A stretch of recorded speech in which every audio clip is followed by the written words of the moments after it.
#1 ranked in Division IV Region 15, undefeated, and Tri-Valley steals one from him down in Thornville, getting 2 touchdowns late in that game after Sheridan had the lead into the fourth quarter. I fully expected the Generals to come out tonight. I expect to see 3 plays and out for the Panthers. And look at this, onside kick! And we have a flag. No, check that. That's just a marker, not a flag, about where it hit, and was scooped up by the Generals on the other side of the field, their 49-yard line. You know, I'm thinking Coach Board must have gone to like a fortune teller today. I thought I had no idea. I wouldn't even have thought they were going to try an onside kick in this situation and give the Generals a short field. I mean, they have an advantage. They're really going for it. They're playing to win. There's no doubt about it. Coming out guns a-blazing for sure. They go 65 yards downfield for the opening drive of the game touchdown. Now they try the onside kick. See how the veteran Generals offense responds here. First down is a run play. It's Munyon, gaping hole left side as he bounces out 35, 30, 25, shoulder down in the 20-yard line. Just like that, the Red Ranger into the red zone. Well, I guess we know how they're going to respond. Trace Wallenberg made that touchdown-saving tackle. 31-yard jaunt for Munyon, the leading rusher on this team, coming in. Well, he burst through that line of scrimmage like no one was there, I think because no one was there. Justin, a senior, he shows his elusive speed with his physical frame on that run. 3 wide receivers to the right, 1 to the left. Caden Sheridan looking to pass, now tucks it and can't go anywhere. He'll lose 3 yards, and he's very upset with teammates upfield looking for help with blocking. Jack Wright on the sack. The Panthers get the stop on that play, unlike the first one, as the General offense got trucking. Mentioned Munyon with that 31-yard run. We've seen him come to play multiple times this year, as he really loved to play against Philo. 3 touchdowns against the Electrics about a month ago. Last week, 2 more touchdowns. Both were touchdowns in that loss for Sheridan against Tri-Valley. Quality ball carrier. Second down, 13. They'll call Munyon's number again, up the middle. Only gets 2 yards back after losing 3 on first down. That's going to be 3rd and long for this offense, their first 3rd down situation. Well, they also have a pretty good quarterback, and we've seen him throw the ball exceptionally well this year. We saw him bomb Philo deep against Tri-Valley. The short passing game was what they utilized most of the night.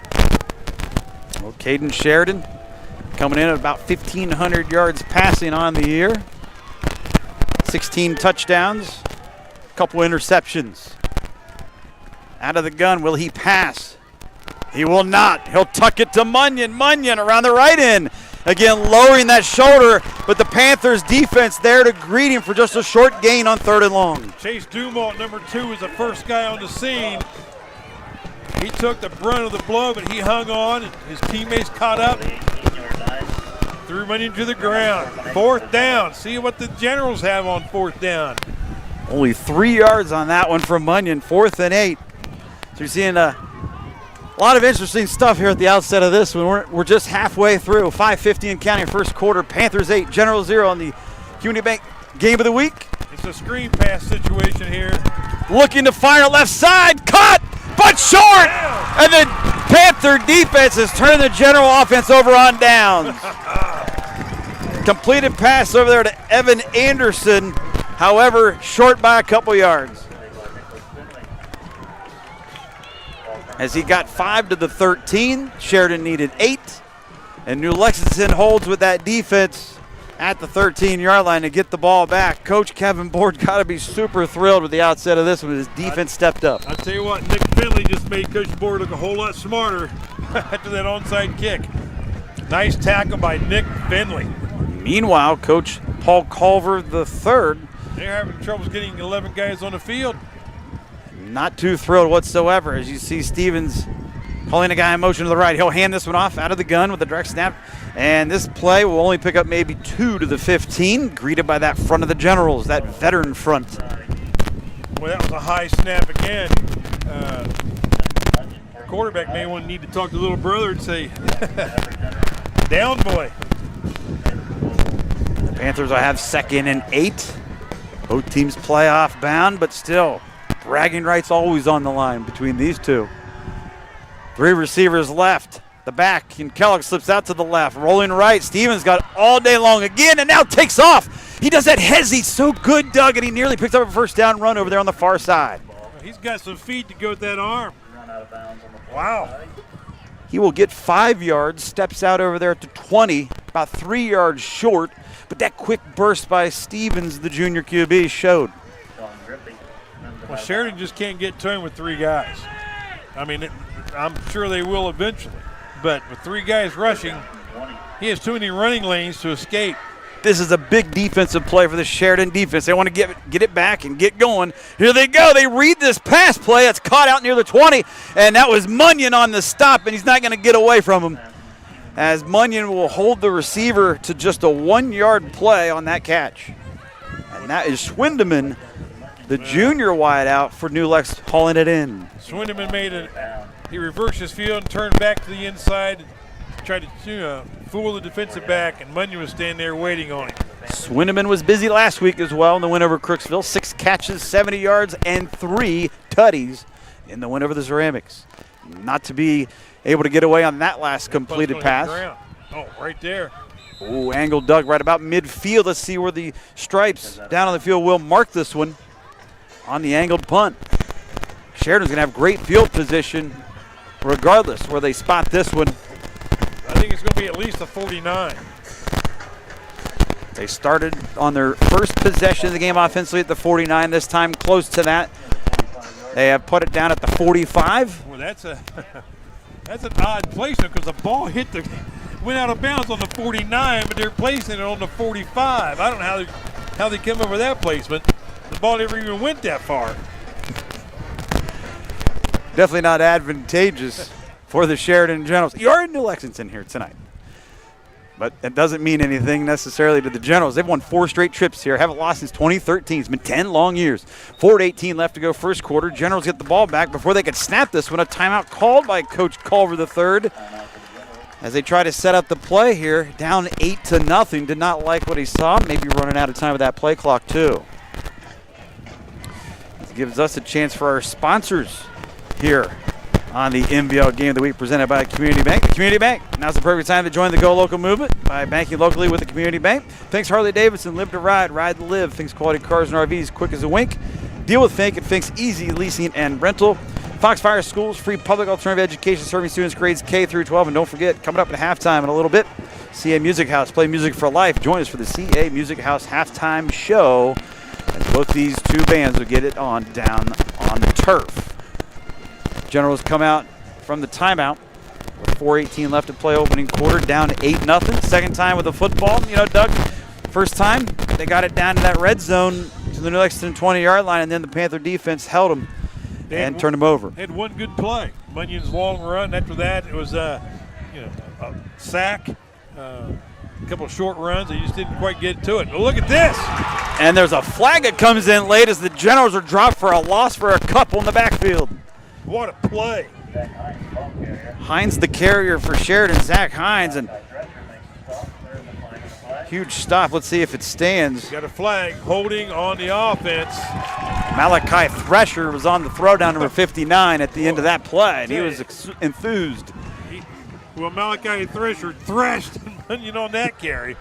They're going to decline the penalty. They're going to take the loss. 2nd down and 12. So the Generals, you touched upon it as I briefly brought it back up on their opening possession. Munyon ripped up that 31-yard run. They haven't done much since in their last 4 offensive plays. No, they have not.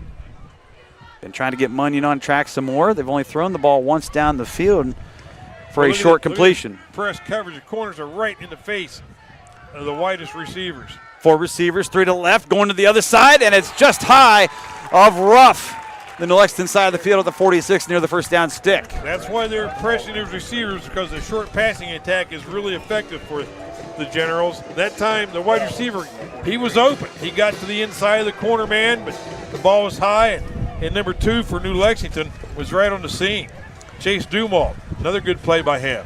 3rd down and 12. Bryson Ruff, 5'10", 165-pound senior wideout, was the intended target. It was a little bit high for him. Was only able to get some fingertips on it.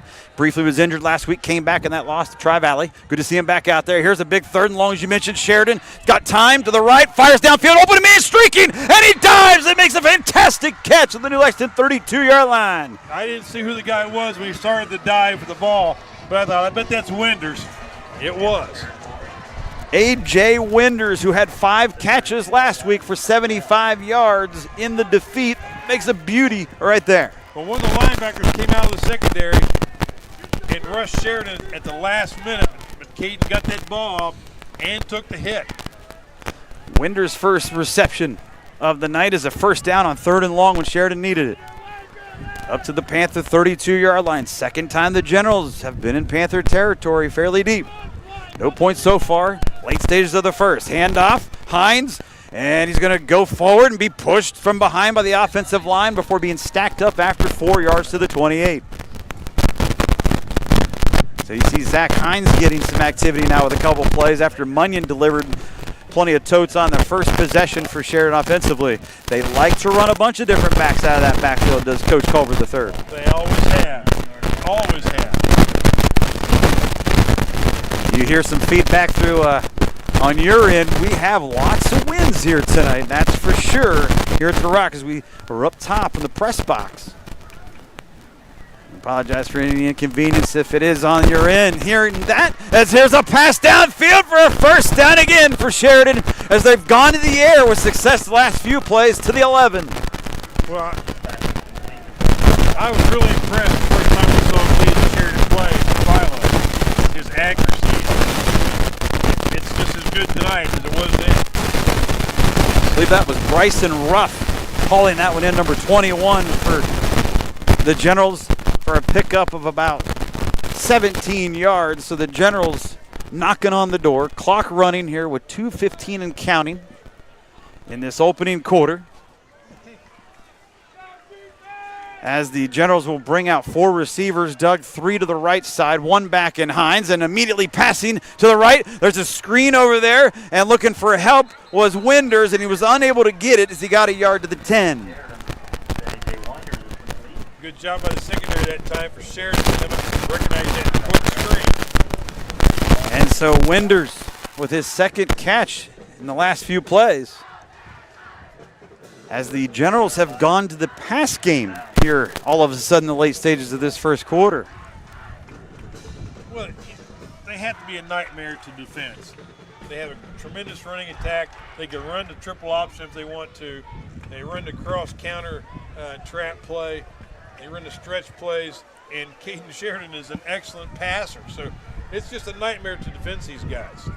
Out of the gun, running immediately. That RPO, and he's going to take off and score. Caden Sheridan has made it in with ease. Untouched as the Generals cut it to a 2-point deficit at 8-6 with 1:09 left to go in the first frame. Well, I saw what my old line coach Chad Ross would call the pancake block out there. One of the Panthers got mashed. It looks like the left guard got him. Wow, or the left tackle. And big boy, I think he's 65. A 10-yard touchdown run for Sheridan, as Caden puts it in with his legs. Extra point up to make it a 1-point game is good. 8-7. New Lexington still clinging to a lead here by a digit as Sheridan goes for the extra point to cut it to 1. Well, I think that it wasn't 65, it was 55. Jack Robinette, 6'4", 300, but I'm telling you, he was passing out the pancake batter on that one. Woo, baby. It worked to perfection for Caden Sheridan with a 10-yard run, and he has that ability with the running game that he possesses besides his right arm. You get that on the other side with New Lexington. Both teams, multi-dimensional quarterbacks, running and passing the football. With 1:09 left to go, Sheridan comes back with the answer to cut it to a point here. They go 55 yards down the field for that score. Well, you know, the onside kick set that second drive touchdown up. Because Sheridan, they didn't score in that possession the first time, but they did flip the field position. And so when they stopped New Lex in the next series, punted the ball to the 45. They had another short field. That short field, that's such an advantage if you can play with a short field. Now we'll see what the Panthers can do now. See if they can get a decent run back here and get the ball out from under their goalpost so they have to punt from their own 15 again. Absolutely a huge answer for the Sheridan Generals. 8-1 coming in. Losers, however, at home last week to Tri-Valley. In a game that we had for you, had that lead in the fourth quarter, 17-14, lost it 28-17. Here's a fumbled exchange on the return here for the runner, and he's able to get it out past the 20 to the 21-yard line. Fortunate to hang on to the football and bring it back upfield, or the Panthers here, as they'll take over with possession with just over a minute left to go in this first quarter, up by 1. Good start for New Lexington here tonight. They had a good start last year in a back-and-forth game with Sheridan a year ago down in Thornville, in a game that Sheridan outlasted New Lexington and just ran the football so much in that game to come away with the victory. Nice tackle that time on the kickoff by Braden Weaver for Sheridan. 1st and 10 from the 21. See if the Panthers can regain some of that opening drive magic they had going for them. Stevens out of the gun. You got 4 receivers bunched, 2 each direction, 1 back. Kellogg to the right. He's looking to pass. Here comes Sheridan. Jailbreak coming at him. He's going to circle back from his own end zone, but get out of it.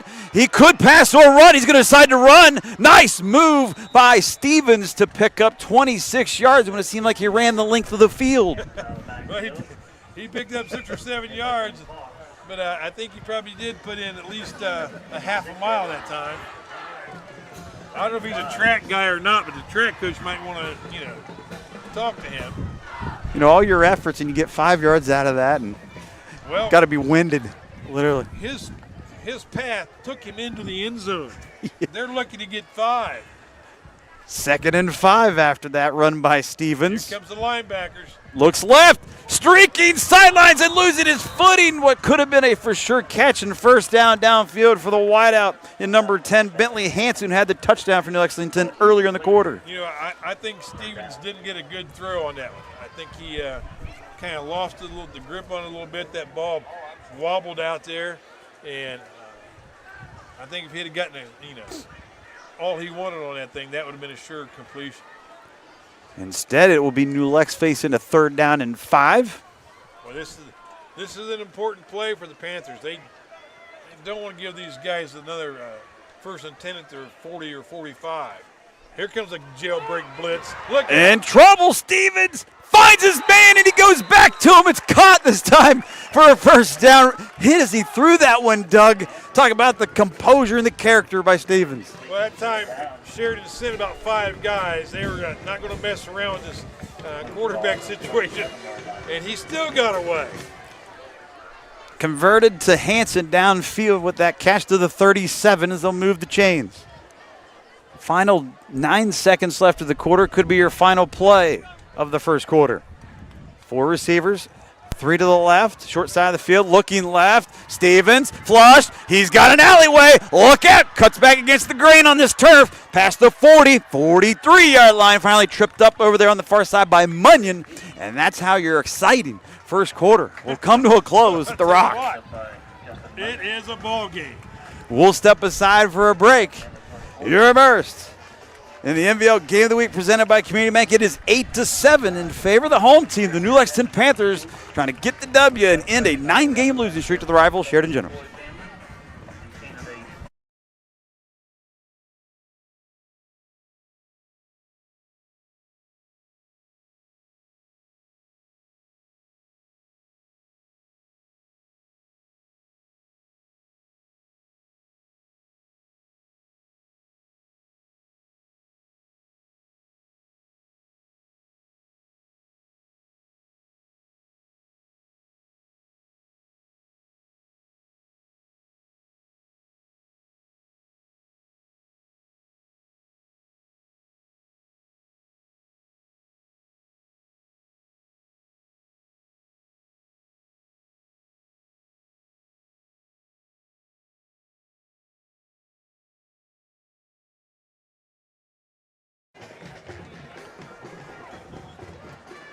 Back here, started the second quarter. Jim Rockwell Stadium in New Lexington. Glad you can be a part of our Friday night as we move along further in late October. Playoffs around the corner next week. Week 10 regular season finale. 8-7 dandy here for you with the New Lexington Panthers up by a point over the visiting Sheridan Generals. They'll come out chucking on 2nd down and 5, and they'll complete it for a short gain near the first down marker.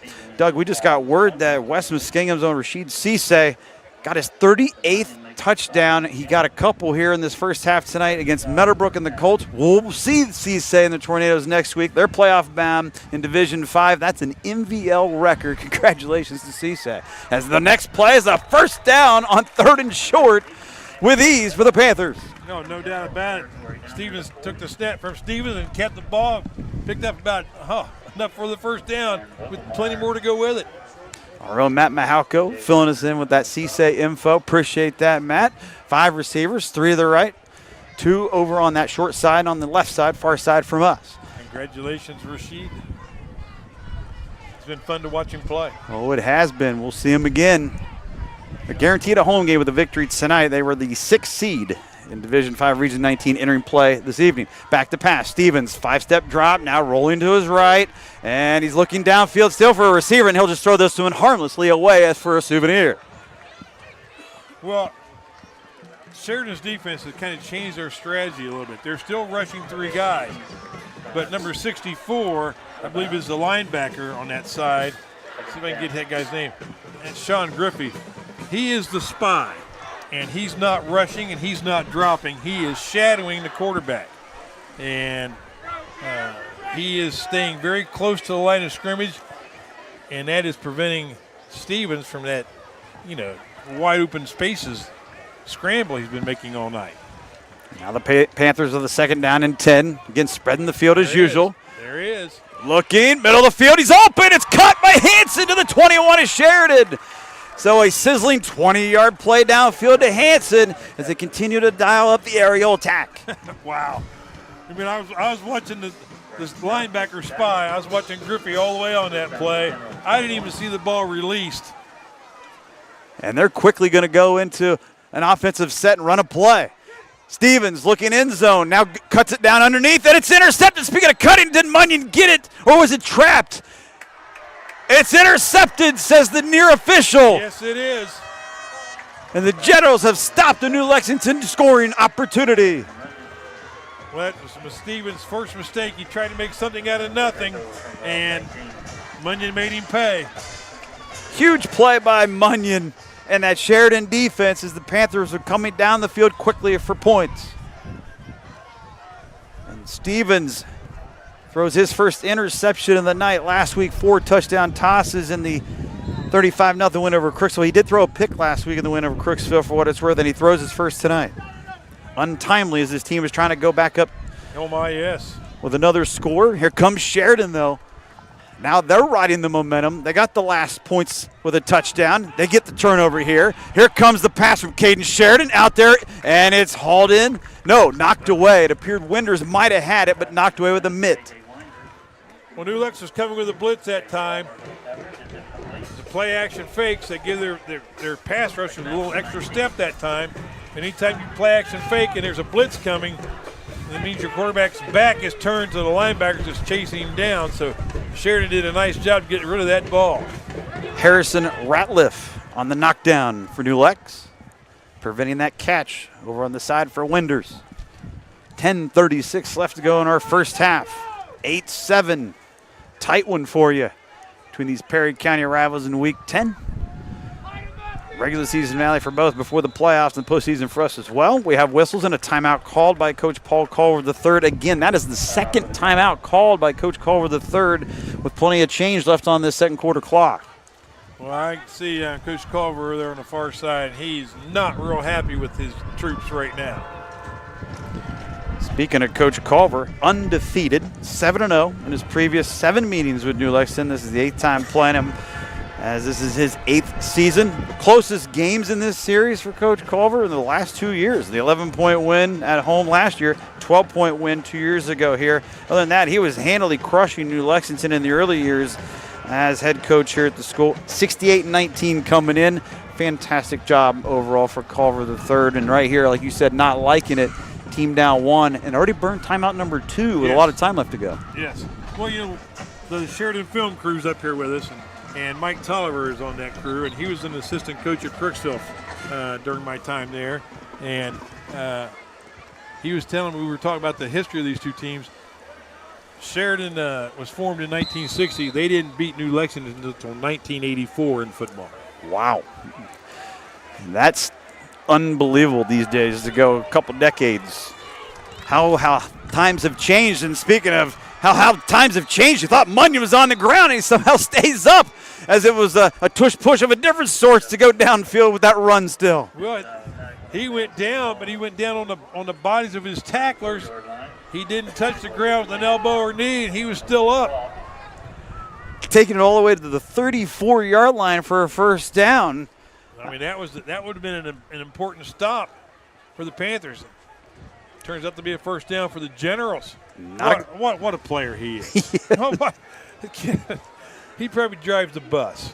Not exactly what Coach Carver III dialed up from the timeout. He'll take it. Here goes Caden Sheridan looking to pass on the run. Got a man open, cut in New Lexington territory inside the 45 and spinning down with the tackle at the 40 is Ruff, making his first long catch of the night. Well, New Lex is losing contain on the quarterback, and we had a saying at Kirksville that nothing good happens for the defense if the quarterback breaks contain. And, well, I tell you what, that's all that was. You force the secondary guy to come up and play, you know, like pass rushing stuff, and it leaves the guy open in the secondary, and Caden's not going to miss him. 26 yards that time from Caden Sheridan downfield to Bryson Ruff. 3 receivers, 2 to the left. Here's the back, and Munyon getting the carry. And Munyon, a man amongst boys, nearly runs for a first down with power. Boy, it's like he's allergic to tackles. And that's right up the gut, too. That's right at the heart of the defense. And, you know, the 3-5 defense, everybody plays the 3-5 now because there's so much passing in this high school game now. But that's a lot of running seams in the defense. There's not very many guys on the line of scrimmage, only 3 guys. Everybody else is off. You get a good push on 1 or 2 guys, you have a big, strong back like Munyon. That's a good combination. Munyon with that frame of 6'1", 195 pounds, puts it on the ground, and New Lexington has recovered at their own 29-yard line, stopping a potential Sheridan score for the lead. Wow. Another turnover. And Nicholas Finley, man on the spot. So Munyon getting kudos one play. No flag. Put it on the ground on the next. As his team will turn the ball over. They turn it over on downs. Your first turnover right here. Stevens threw an interception moments ago for New Lexington, so both teams defensively now with a turnover. Boy, this is going to be the coaches at halftime are going to have some, you know, this is what should be going on, and it's not because we're doing this. And New Lexington will take it. The defense comes up with the stop in time to keep the lead at 1, 8-7. Here's a run. One of the rare runs from Carson Kellogg here tonight in this first half. I think that's a first down. And he ripped it off for 10. And you're possibly right here, Doug. It is going to be enough for a first. Well, I think that's the first time the Panthers have opened a series up with a run. Everything else has been a pass. Cut the Generals off guard a little bit.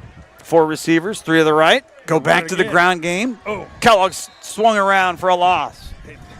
It didn't fool number 72 that time, Hunter Seitz, senior. That was almost too easy for Hunter. Seitz drops him for a 2-yard loss this time for Kellogg, as he's gotten back-to-back carries in the last 2 plays. Won a first down run of 10, and now that 2-yard loss makes it 2nd and 12. A little over 8 minutes left to go. First half, Panthers up a digit. So you think that's a crosswind we're looking at there, Hank? I believe we are getting that crosswind. And here's a pass downfield, and the wind was no effect on that delivery for a first down throw near midfield. They're going to move the chains. Stevens to Hanson. Similar dial-up again in this half. First down, Panthers on the move, moving quickly. Fake. Stevens taken down by a pair of Generals on that line for no gain. Yeah, number 51 and number 12 for Sheridan. They're having no part of that. Cole Davis and Ryan Kuhn They weren't fooled a bit. This is a new Lexington team that threw for nearly 300 yards last week, and they have come out throwing the football for the majority of this first half, mixed in a couple runs here of late. But you see what they want to do. They want to work quickly. It looks like they want to throw it a lot, keep that Sheridan defense off balance, spread the field. Here's a fake. Stevens, he's got a man! 15! Oh, and he couldn't haul it in off the tips. I think he was worried, Doug, about that sidelines and hitting the paint with the toesies. Yep, no doubt about it. The ball's right on the money. What could have been first down inside the red zone and maybe a score even in stride. He was 2 or 3 yards beyond the defensive back. Defensive back was definitely burned, and he'll. That's one thing about playing defensive back, but he better have no memory whatsoever. He got away with that one. It's Jarek Braglin, the senior wideout, one of the favorites for Stevens. Oh, screen pass. And it's intercepted by the big fella at the 45-40, rumbling, bumbling, stumbling out of bounds. Here come the Generals. Oh, man. Well, he was wide open. Picking that one off is 72. Guy, you just called Hunter Siles just a moment ago. Man. Sights, beg your pardon, with the pick. That ball hit him in the chest, and it didn't go anywhere else. So Sights inside of that pass of Stevens. It's like throwing an interception to a semi-truck. And he ran it back for 10 yards. You see the replay. We'll try to get you the replay as it is, but Sheridan in business as they flip New Lexington back over to the 35-yard line here as they try to get that lead for the first time tonight. Caden Sheridan out of the shotgun. Fake passes. Now he will chuck it. One-on-one downfield. Defender had better position, and it's incomplete. Inside the 5 near that goal line on that pass. Great coverage that time down the field. Winders, the intended receiver for Sheridan, with 7:08 left to go this first half. And, you know, this has been what you would hope for between these two so far. Oh, no doubt about it. Winders ended up playing defensive back on that and did a nice job to keep that ball from being caught by the Panthers. So Sheridan tried to open it up downfield with a deep pass. Classic call. You know, go for it all after a turnover. 2nd down 10, run play, right side the line to about the 33 for about 2 to maybe 3. I think it's Corey Holden running the ball. It was Holden, the junior, 5'9", 165-pound back. One of those out of that stable, and his first carry tonight was a decent run, but New Lexington was there to bottle it up from being a bigger play. Big play here, 3rd down and 8. I'd say 4 down territory if they come up short, wouldn't you, Hank? Absolutely. Right now, 50 yards in wind. Not going to be something Coach Culver would want to do. He's going to pass, and it's incomplete. Guy flashed open on the pattern to the outside, but couldn't get it there in time. Ball's just a little low. The wind may have affected that because I think it is a definite crosswind. The ball's thrown right into that wind. 4th down and 8, they're going to go. Looking for the tight end Ryan Kuhn, the senior there. First time we called his name tonight. Timeout, Sheridan. I think that's Coach Culver's not going to take any to the locker room. No, he's not. That is the final timeout. Called by Coach Culver III with 6:26 still left to go in our half. Sheridan down 1, facing this 4th and 8 at the Panther 33-yard line. Got to pick up a first down at the 25 to maintain possession, so might as well try to get a good call here. That's a great time to call timeout. I mean, that's a great timeout. Let's get this straight right here. See if we get a first down. If we get a first down, he's telling the guys, we get this first down, guys, we're going to be at the 25 or closer. We're in 4 down territory. We can pound it in here from there. And so, with the timeout on the field, we'll remind you coming up at halftime, the CA Music House halftime show. Play music for life. Join us for that CA Music House halftime show. Instant replays brought to you by all season long the Ohio Educational Credit Union. South 60 Films has been your new home for MVL football. Streaming games live each and every week on Facebook Live, YouTube as well. Fox 5 Zanesville 7:30 replays Saturday mornings for you here on the Community Bank Game of the Week. It's been a good one. Here's what Sheridan's looking at, Hank. If they can get this first down and score, they get the ball first to open the second half. So how big is it? Very big, as you point out. 4th and 8. After the TO, the final one called by the Generals. It's a fake to Holden, looking to pass, middle of the field, incomplete. Nobody home there, as that one looked like it was thrown well behind the receivers. Maybe some miscommunication. Either way you slice and dice it, Sheridan turns it over on downs again. Yeah, that wasn't close to anybody. I don't even know who that was thrown to. I mean, there were 2 or 3 guys out there, and it looked like Sheridan was throwing the ball where there was nobody at. And I mean, it was. He hit it perfectly. Good stop by the Panthers. I mean, that was a critical stop. Sheridan going down, pumped that thing in the end zone. Then to start the second half with the ball first, I could turn this game around in a hurry. So a big stop by the New Lexington defense as well. Once more, that's twice Sheridan's turnover on downs. On 4th down, they've also turned it over with a fumble with Munyon earlier this quarter. Here is a run play to Kellogg, and Kellogg going nowhere as he was just able to get to the 30, a loss of 3. Well, he was nailed in the backfield. I think number 33 made first contact for Sheridan. That's Wesley Shegog. He looked like he's playing the nose position. He came off that center's block. So 2nd down, 13 after that loss. 3 receivers to the right, 4 receiver package. Kellogg to the right of the quarterback. Stevens here taking his time. We're into the midway point of the second quarter, as they will use a lot of this play clock this time. On this possession, the winds ramp up again. Stevens looking to pass, in trouble. Can he evade it? He cannot. He is sacked. Yes, he is. Not only did they rush 3 guys that time, all 3 guys were in on the sack. 68, Mason Dolch was right there in the middle of it. But they all had a piece of him.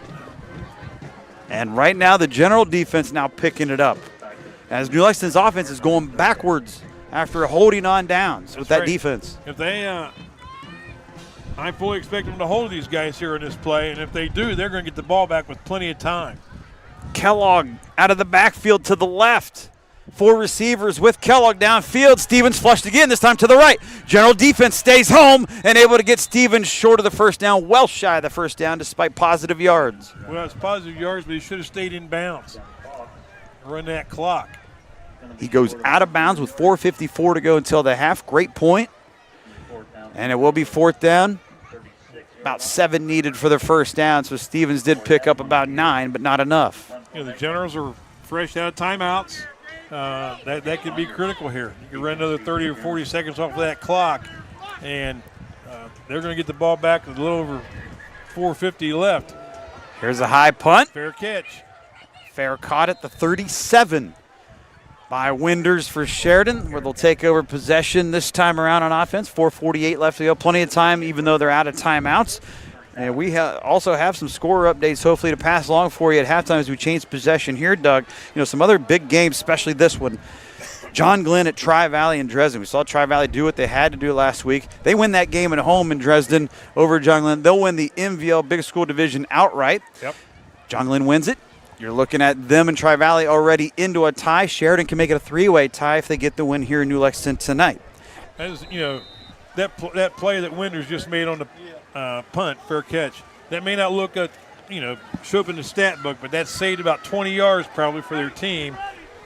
And they're going to need every bit of that. There were no timeouts. 3 receivers to the right. Munyon the lone setback. He gets the carry round the right end, and he gets nearly a first down run out past the 45 to the 46, near the 47, so 8 to 9 yards for Munyon. We saw that same play last week. Hank ran the other direction. The 2 linemen pull to the left, like it's going to be a sweep to the left, and Munyon gets the ball and goes to the right with no lead blockers. So it's just strictly deception through your linebackers who are reading their keys off, and it works great. Who needs blockers? You got Munyon. You got Munyon, and Munyon got 8 to the 46 when it was all said and done on that first down carry. Sheridan trying to get on the move and back in New Lexington territory. It's not been friendly for him tonight. 1 for 4 in New Lexington territory. We have flags. This is firing downfield. Caden Sheridan got him in. It's Winders, of course, his favorite receiver all season long, out at the 35 in New Lexington. I think the Generals got a little off the line of scrimmage a little too quick. Say we got to check that hanky back there at the line of scrimmage, and you're right. It will cost them. Cardinals send for a wide receiver to jump the snap count. That'll negate a first down pass downfield to the New Lex 35. And the Generals will have to redo second down. at their own 41-yard line. 3:58 left to go, still in the half. But the accuracy, except for that last fourth down play when they went for it. Sheridan didn't throw the ball to anybody that time. But, man, he's so accurate on his passes. And that pass was no exception. He's right on the money. It certainly was. It unfortunately did not stand. Let's see if they go back to him. Actually, Sheridan, Caden that is, going to fake and run. Left side run up to the 46. He got the 5 penalty yards back, but it will be 3rd down now for his team. That was strictly a read by Sheridan all the way. He read the defense.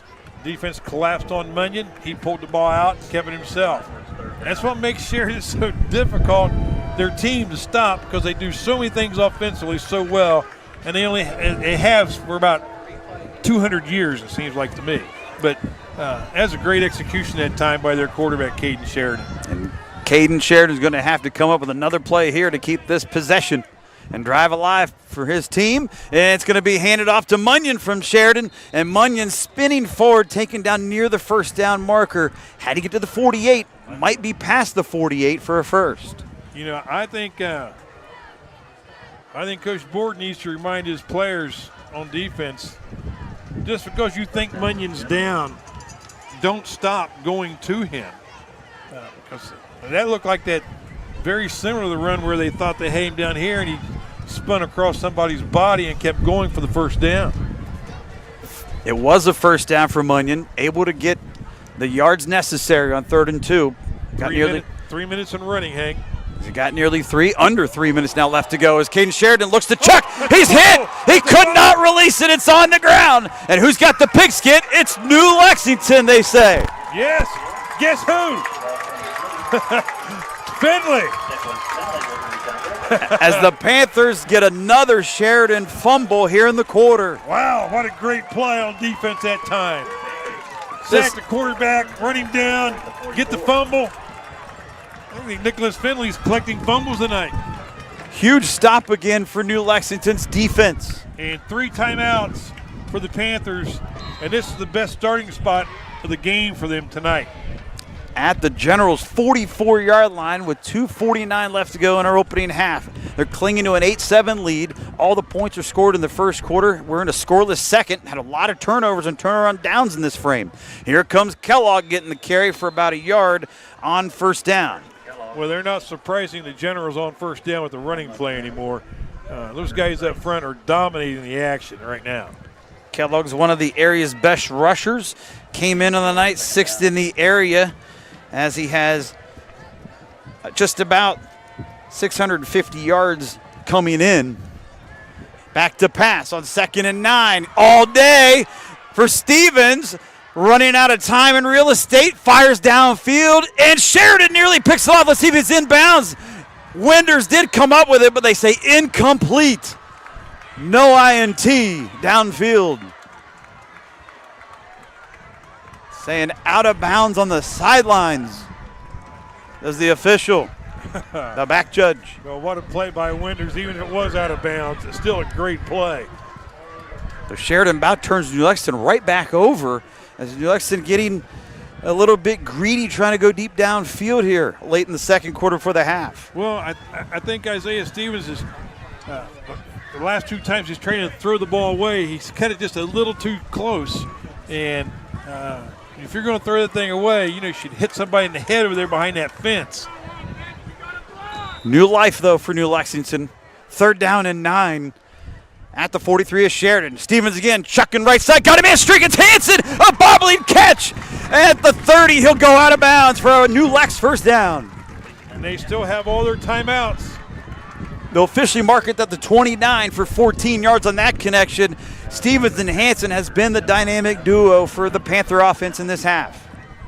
If these guys get a score and they go for 2 again, that's a 2-score lead. Panthers on the move.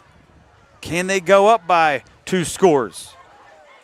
Here is the run play on 1st and 10 on the fresh set of downs after that 1st down catch, and this one goes nowhere for Kellogg. Kellogg's been fairly bottled up and contained when they have tried to call him. Well, Hayden Henry was the first on the scene on that play, and then Sean Griffey finished it off. I'll tell you what, I like to watch this Griffey kid play football. Man, he just looks like a beast in the middle of that defense. 2nd down and 10. Stevens looking to pass and looking downfield. Now tucks it. And we have a flag flying in the backfield as it's a good run for Stevens, shy of the 20, near the 21-yard line. Let's see if it stands, however. I don't think it's going to. I think we're going to have a holding call. That is the case. It's a hold on New Lexington, and whether it's turnovers, Doug, failing on fourth down, penalties now here, both these teams have had their opportunities and chances to add more points, and we still sit at 8-7. I know, Hank. I mean, it's just it's remarkably similar. Both teams are shooting themselves in the foot at the most inappropriate time. I mean, that may have been close to a first down. It would have been about 2 yards shy of it. Instead, New Lexington will be backed up to the Sheridan 39-yard line. So even though they shot themselves in the foot with a holding penalty right here, they still have life and chances down here late in the half. Passing and going back to the well, this time to Braglin with the pass downfield, and he gets 11 to the 28. Third down looms for New Lexington. Braglin's first catch tonight. They tried to go to him once earlier. Unable to corral it. Timing pattern that time, hit him on the sideline. He went out of bounds. He wasted very little time. Still have all 3 timeouts. This time he does. Looking Braglin again on 3rd and 9, but he's well defended, and he'll throw it away near Braglin over on the sidelines near the 15. Well, that's tough. He's rolling to his right. He's a lefty. He had to stop. He stopped, got his feet set, but he threw that one. He did throw out of bounds, and had he thrown it to his receiver, it may have been a completion because he had come back for the ball and had some space between the defender. 4th down. So with that incompletion, you just said 4th down, 4th and 9, New Lexington. Minute 12 left to go till the break. I think we're going to have a timeout. Sheridan had none remaining. New Lexington had 3. They will call one right here, leaving them with 2. And you obviously would love to come away with points if you're New Lexington. On the flip side, Sheridan would love nothing more than a stop. Well, after the New Lexington touchdown that came on 4th down, I was just ready to say the advantage now is all to the Sheridan defense. It's 4th and 9, but maybe it's not. Maybe it's exactly where they don't want to be. So right now, Coach Board is going to call timeout. We're going to set this offense, get a play, plenty of time. And Coach Board is I've talked to him on several occasions. He has a tremendous grasp on offense. I mean, this guy is an excellent offensive coach. And if anybody can come up with a play at 4th and 9 with 1:12 left in the half, it's Kevin Board. And he has come out very aggressive in this first half. Oh, my goodness. I don't think aggressive even comes close. Onside kick after your touchdown, I'd have kicked that thing beyond the orange W. 4th down and 9. After the timeout here, we just get this score update from Tri-Valley and Dresden. 14-0 Scotties lead the Muskies in the big one over there tonight for the MVL Big Division title. Here's a pass completed on 4th down here in our contest as New Lexington looks to add to this 1-point lead and talk about a huge conversion. What a play. Boy, I'm really glad he made that after I said Kevin Board was so smart. So I would go ahead and see him. He may have to owe me a sandwich or something at lunchtime. Bentley Hansen continues his busy first half with that 4th down catch. Here we go, 1st and 10 at the 16 of Sheridan. This one goes incomplete. Catchable football, but not on that one. Schwindeman, the intended target, the junior. I think Talon Schwindeman was looking at the yards he was going to gain before he caught the ball. And that's what can happen when you do so, and it did right there with 55 ticks left to go until the half. That's a great call. If he catches that ball and gains 4 or 5 yards, all he's got to do is put his toe on the stripe and he's out of bounds. So 2nd and 10 for the Panther offense. Threatening in the red zone at the 16 of Sheridan. They might have drew him off sides. Flags come flying. We'll see who they call this on, because number 59 on the offensive line moved, but he moved after number 77 came across. So I don't know what the rules in high school are anymore about that. We're going to get the official word now. False start, Doug. Yes. On New Lexington. I think that's I don't know. I think 77 was in the neutral zone before 59 moved. And that's not how they saw it down there. cost New Lex 5 big yards. 2nd and 15 now. Well, the way these guys pick up yards in the passing game, I'm going to have to say no big deal. I mean, they have 3 more plays here to get 15. I'd concur. Let's see if it happens. Man in motion, right to left, in trouble. And Stevens avoids it. And he's at the 25, fires on the run, downfield to Hansen. Would be a first down if he caught it at the 4. They say he just got his hands under and made the catch. Move the chains, boys. What a play. What a catch. As the Panthers needed 15 to get 17, hurry up offense, spreading the field. And it's a keep by Stevens. And he picks up just to the original line of scrimmage. No gain, actually. 34 seconds in the clock stop. Here's your timeout called by New Lex and Coach Borden. 1 left to go. Huge pass play downfield to Hansen. Hansen's been busy. He's got a half a dozen catches in this first half in the New Lexington touchdown. And he got his team set up there with a 1st and goal, and then they go quickly to a run call with Stevens spreading the field. Well, you know, this is where the yardage really gets tough, especially if you're a wide open passing team, because now you don't have nearly as much room to run your patterns. The defense kind of has an advantage on you. They can kind of corral your receivers down here. They can put on a big rush and sack the quarterback, and that's the end of the play. So this is going to be a tough 5 yards for the Panthers. And so the Panthers, let's see what they orchestrate after this timeout. Their 2nd called here in this final minute of the half. 1 timeout left. They can run the ball here if they want to and stop the clock and give themselves 2 more plays. And that opens that playbook up. Yep. Here comes Stevens out of the gun at the 10. Tight formation. Very tight. Looking to pass right side. Nobody's open. Good defense downfield by Sheridan. Now you have somebody streaking to the pylon, and it's a catch. Touchdown, Hansen. Yep, number 10 has done it again. His 2nd TD reception tonight. Holy cow. So there's a 5-yard score on a pass from Stevens to Hansen. Like I said, the passing team has all the advantage down here. Shouldn't be any trouble getting 5 yards. Is that so? Is that what you said? Well, okay, I did say that. Well, we're gonna kick. So New Lex now goes up 14-7, looking to make it 8 at 15-7. PAT try. Let's get another lineman in there. There we go. Man, that is quite a wind. Look at that flag. Not kidding. The snap and the hold wheel wait. There it is. On the way, the kick. Plenty of distance, and it's through the pipes to make it 15-7. Panthers up 8. Like they started the scoring off with an 8-0 lead. Sheridan cut it to 1 when they scored and got the extra point. New Lexington comes back Coach here with a Culver's touch. Clear out there on the field, yelling at those referees. You look down there at the 10. Yeah, he is one fired up coach. He's not happy whatsoever. So New Lex goes up 15-7. As Isaiah Stevens has both TD tosses to Bentley Hansen. You know, young Paul Culver III doesn't have the personality that his father had. They're different personalities. But I tell you what, they have the same fire. Don't ever have any doubt. The same fire burns in the young guy that burned in the veteran. Definitely trying to work it.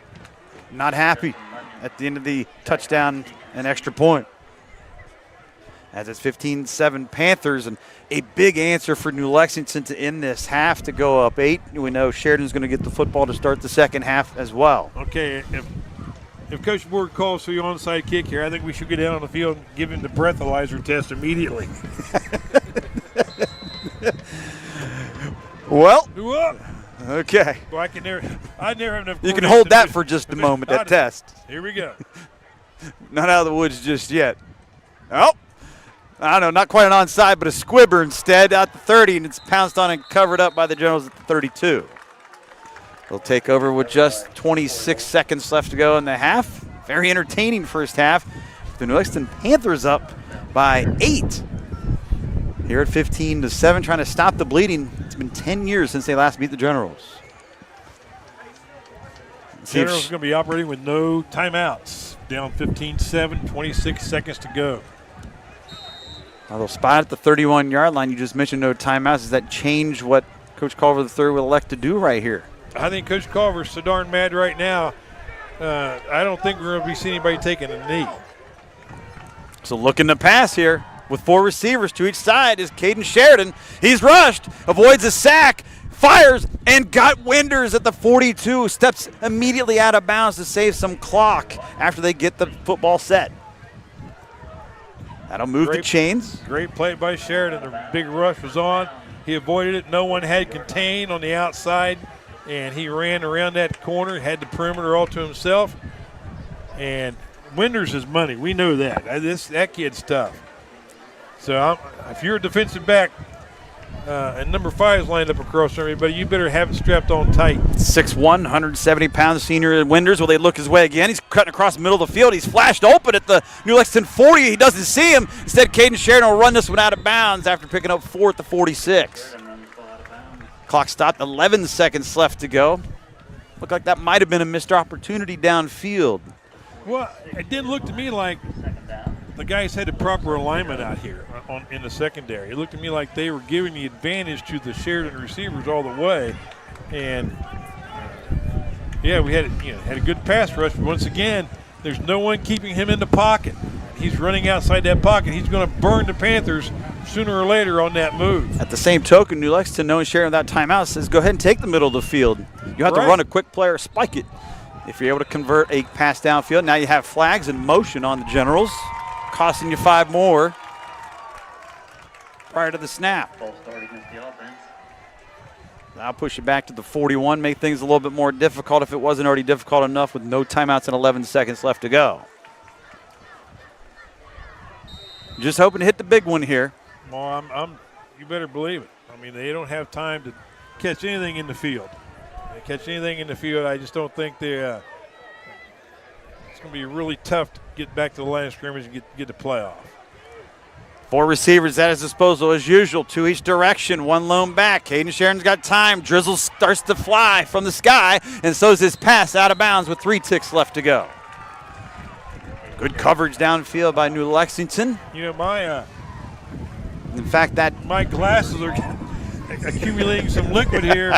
That must be rain. I apologize, Doug. Don't blame me. I'm going to turn the defroster on here. It's raining now. That drizzle all of a sudden really changed. My bad. Man, look at that rain coming down. Ooh, baby. Our first crazy weather night on a Friday this season. Took to the finale here in week 10. Here we go. Final play of the half. As Caden Sheridan's going to just do a dump off to Munyon and looks for blockers upfield, and Munyon's going to get tackled at about the 48 for 6, and your first half comes to a close as such. Jack Wright closed that half down with that tackle. Nice play. And that'll do it for one half here at Jim Rockwell Stadium. Look at the Sheridan Generals leaving the field. These guys on the field, they're walking off that field. That is not a good sign.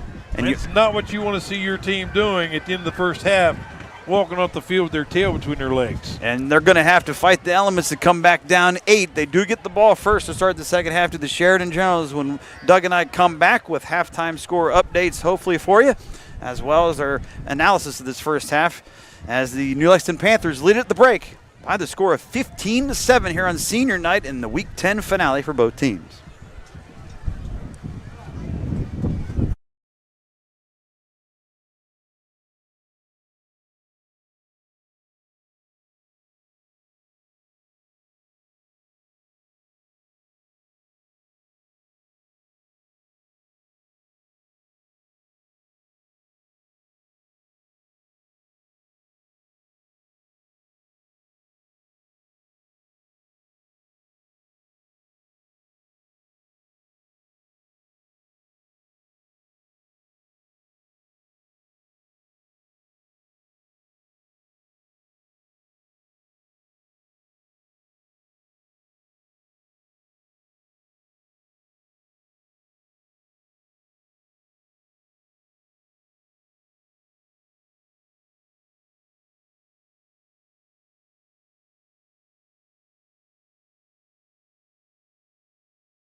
Here's the halftime show presented by CA House Music. play music for life.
Surprise from our drum line.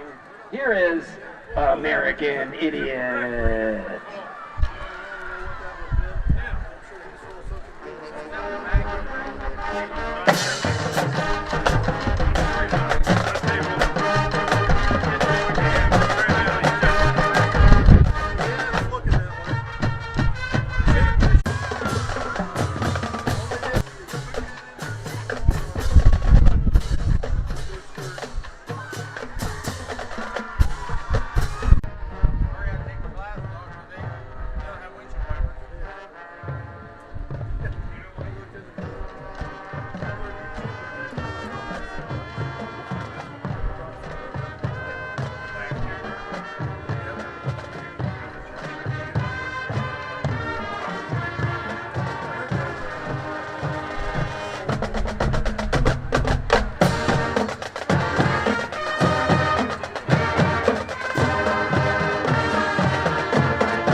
Now we pick up the pace and end our show with an old Green Day song from the album Dookie, featuring a drum break written by our senior drumline members.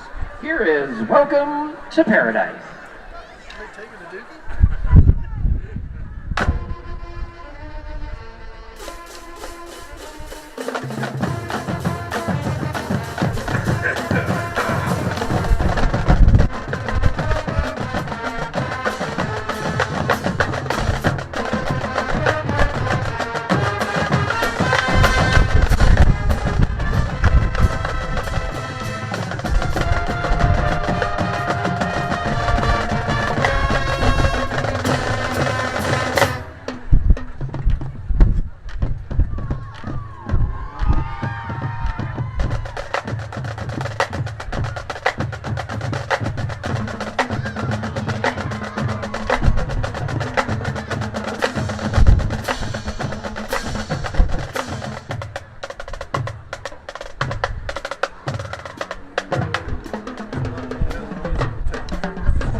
We thank you for watching and hope you enjoyed the show. A special thank you to our seniors for sharing your talents and dedication to the 4 to 5 years. As we say back at home, go Generals.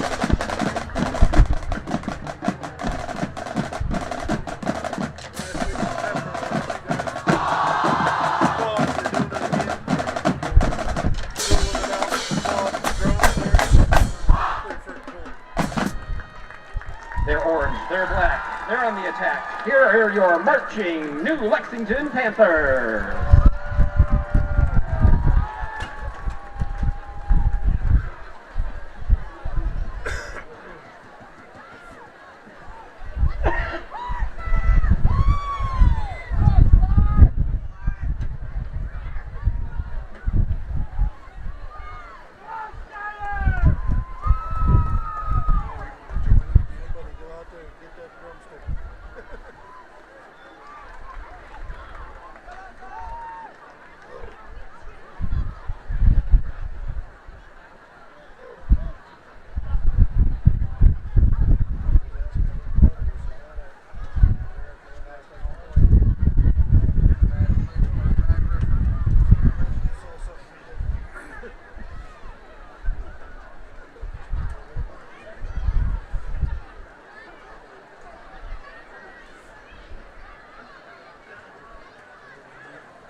Ladies and gentlemen, under the direction of Mr. Michael Foltz, Flag Corps Advisor Courtney Skillman, we proudly present the pride of the Panthers, the 2023 New Lexington High School Marching Band.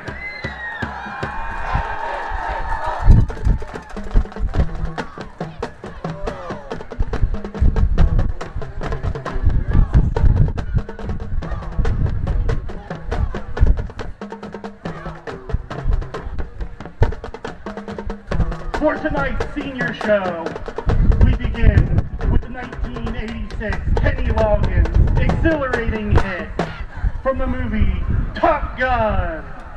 Get on your feet and let the pride of the Panthers take you to the danger zone.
Apparently, Taylor Swift and football are a match made in heaven.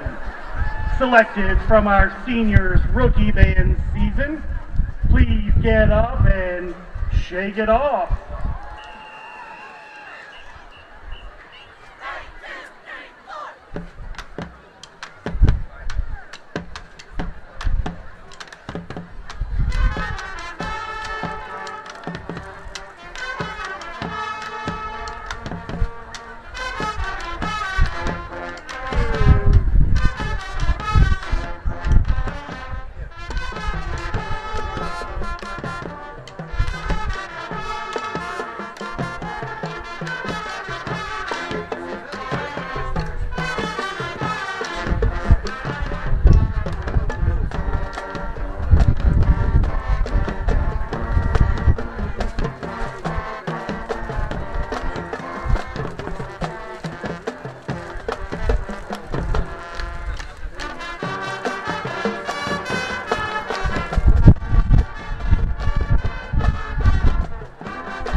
Let the NLHS band seniors show you a sight that will almost stop your heart.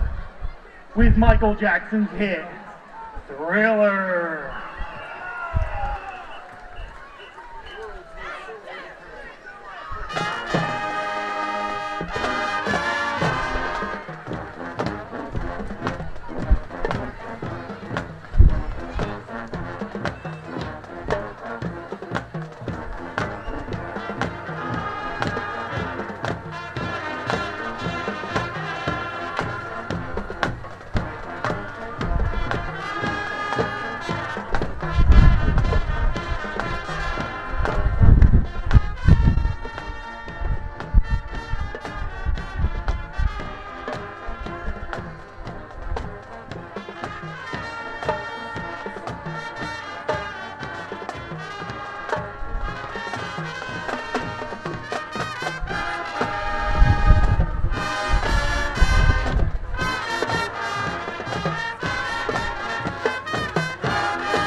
for your New Lexington High Thank you School for watching the marching halftime show band. presented by CA House Music. Play music for life.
Back here on the MVL Game of the Week at Jim Rockwell Stadium in New Lexington. Hank Alf and Doug Clifford on this final regular season Friday night, Week 10. The New Lexington Panthers beating the Sheridan Generals 15-7 in a very exciting first half. And we're going to go through the highlight package here, Doug, as we roll through it. You know, things started off on the scoreboard with New Lexington with points first, and they went up 8-0. But right there, you just see Caden Sheridan 10 yards out. Sheridan's back in the game down 8-7 after the PAT.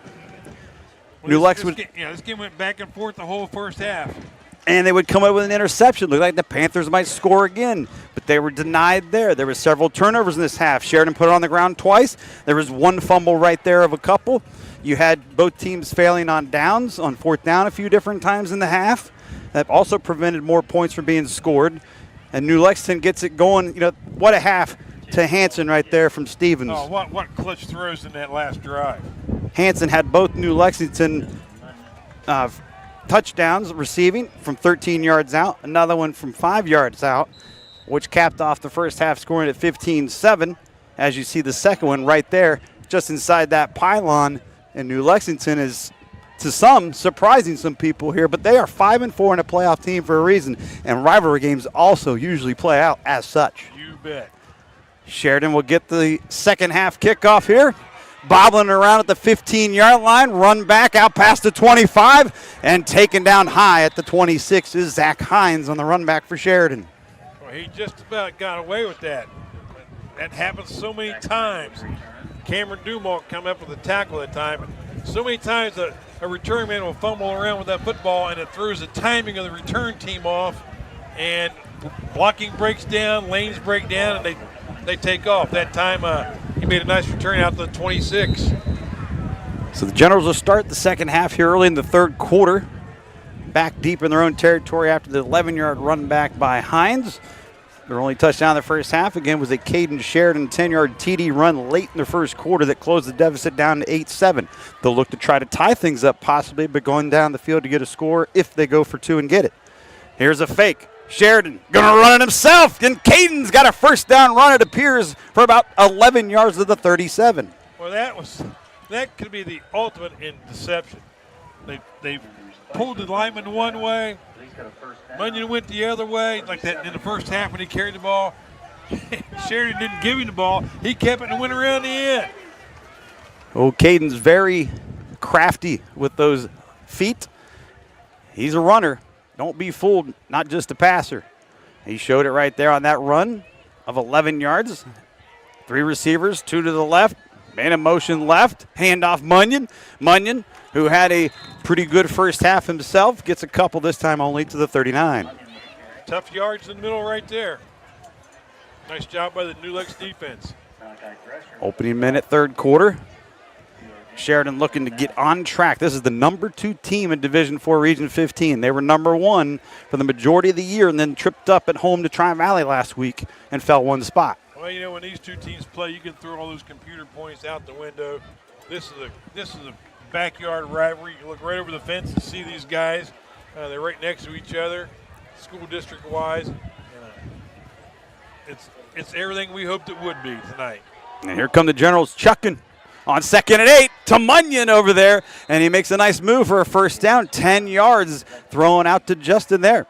Boy, he left a New Lex Panther defensive back all alone in that flat. Never even put a hand on him. Nice move. So the Generals with a couple of first downs to start this half. Doing it with Sheridan's legs, and now with Sheridan's arm finding Munyon for the pass. Well, I'm sure Coach Culver had a long, hard talk with the troops in there at halftime. Out of the gun, just shy of midfield, throwing 49. It's going to be a handoff, run up the middle to the New Lex 49, and that's it. Crossing over for 2 is Munyon. The running is getting a little bit more tougher against that New Lexington stout line. Boy, it is. It looked like number 89 in there on the tackle first. So I can get that guy's name to match. Andrew Spicer, another junior. Well, an awful lot of guys on his team, sophomores and juniors and even freshmen in the starting lineup for the Panthers. So the future looks very bright, to say the least, for New Lex. 2nd down and 8. After 2, Sheridan into New Lex territory yet again. Couple minutes gone by, third quarter, 8-point New Lex lead. Here's a handoff, Munyon trying to go sweep left, and he's able to use that stiff arm a couple times with the hand to get good yardage near a first down. Some guys took a bad angle on him. He's that big, rangy frame. He just doesn't look like he's that fast until you try to touch him, and then he's not there. And what happens is a first down run when it's too late. Munyon did pick it up. He gets to the 40. He got 9 when he needed 8. Well, this is a Sheridan team I expected to come out and play football tonight. Deliberate, right, attacking, pressing the ball down the field. This is something we really didn't see in the first half much from them. 3 receivers out to the right. And you have Hines in the game as the lone back to the left of Caden Sheridan, who's looking to fire away. Open man. Somebody left Winders wide open to the 30. Good cut. Winders now gets inside the 25 to the 24. 16 more yards via the pass, and the Generals move the chains again. I think I'd have somebody sharing the same socks with Winders instead of leaving him open like that. But what happens? The quarterback moves and things happen, and all of a sudden he just kind of goes someplace where nobody's standing, and Sheridan finds him. Winders continues his excellent night for the Generals despite being down right now, but they have a chance to possibly knot things up here early in this half. 9-10 and counting, third quarter, 4 receivers, 3 to the left, 1 lone back against. It's going to be a fake. It's going to be a Caden Sheridan keep. The hesitation move, and he pulls that football over the first down stick, it looks like, at about the 15-yard line. Let's see where they mark it. He'll be very close, if not. Well, they're going to mark him short by a yard. They will mark it at the 15. He tried to reach that pigskin out for that first down at the end. Well, that's that play where the 2 guys pull and go that way, and Bunyan goes the opposite way. Well, now Sheridan's keeping that ball, and he's got 2 lead blockers out there, and he's picking up some yardage on that play. 9 more for the General offense inside the red zone, threatening for the opening half score. 3 receivers bunched to the short side field right, looking to run left, however. Plenty of daylight and turf there if he gets a block, but Caden Sheridan's going to be taken down by a pair of Panthers for a big loss. Well, that's a great job that time. Number 2 stuffed that play, waited for his help to come. Chase Dumont, nice play. Looked like something might happen around that side there, Doug, but all of a sudden Munyon couldn't get the seal block, right, and too many Panthers were there. Exactly. Sheridan will lose 3 back to the 18-yard line. 3rd down and a manageable 4. Despite that play, the Generals 4-down territory, down a touchdown and a 2-point. I think we have a timeout call. Timeout is called on the field here with 8:23 left to go in the 3rd quarter. It's Coach Culver III liking to burn these up. Okay, maybe I'll rephrase that. Maybe not liking to burn them up, but he will burn one here early in this half. Well, there's something going on. He's not getting the right players on the field. They're not getting the combination of players for the play they have called, and well, he is, I'm telling you, he is not happy. I mean, when you waste a timeout at the 8:23 mark in the 3rd quarter because you can't line up correctly or you don't have the right players on the field, that's not good. But this is the critical, this is the critical time. They can tie the game, or they can get within 1 point here, whatever. This is an important drive. You have that winning 50-50 ticket. And so with 8:23 left to go in the 3rd quarter with this timeout and 3rd and 4 looming for the General offense at the new Lex 18-yard line, we have a moment where we have a score update to pass along to you. Said we try to get your scores squeezed in as we can throughout the night. 28-0. We find out Tri-Valley's hammering John Glenn in a big game in Dresden. Well, let's give some kudos to our director who picked this game for us to do tonight. Nice call, Matt. You betcha. Here we go, 3rd and 4, Munyon, and he had a full head of steam there, and he gets close to the 1st down, just on the other side of the 15. He may be just short. So we heard that scored 28-0. We heard West Muskingum was winning big as well tonight against Meadowbrook, as they will take a look at this spot after that last run, and we will remind you while they do the measurement, it appears possibly here, next week, playoff football action on our Community Game of the Week. We're going to have West Muskingum hosting a game more than likely. All they had to do is win tonight, and they were going to be a host next week. And that will be in Division 5, Region 19. So we will bring the West Muskingum Tornadoes and what should be a 9-1 record going into that game next Friday night for playoff action. And you hear that right here. Like always, as they stretch those chain links out, Doug, just inches short, meaning 4th down for Sheridan. Well, we started a rumor that at Kirksville that our chain gang had 2 sets of chains. The one that they used on the sideline and the one they measured our opponents with, and it was elastic. There's no truth to that. No truth there whatsoever. What to believe, what to believe. Sometimes. So they'll try to stretch out the elastic a little bit better here and get it off the field. Well, I bet we haven't seen 5 measurements all season. I mean, it's just something True. That's kind of gone by the boards. The fields are so perfect with the carpet. You can just look over there and eyeball that thing and say, "Yep, it's a 1st down." And here we go. They will place it just outside the 14, just inches short. Oh, there's that big lineman. There's Sean Griffey in the backfield, number 64. Oh, fumble. And Caden was able to pick it up, and he's inside the 10, and he's got a 1st down easily. He couldn't quite get that corner for a touchdown, but Caden Sheridan, after that, hit the carpet, able to pick it up and get the 1st down run. Man, oh man, what a clutch play that time by Sheridan. He lost a handle on the ball and didn't lose his poise, picked that thing up and took off. Nice job. And you kind of wonder if that one was actually designed to be a handoff going to Munyon instead, but Caden had no choice after that. No, not at all. I know when they put Griffey in the backfield like that, I mean, that means they're going to run right where he's at. And there's no mystery there. We're not going to trick you or anything. We're going to run behind this big giant guy that plays linebacker.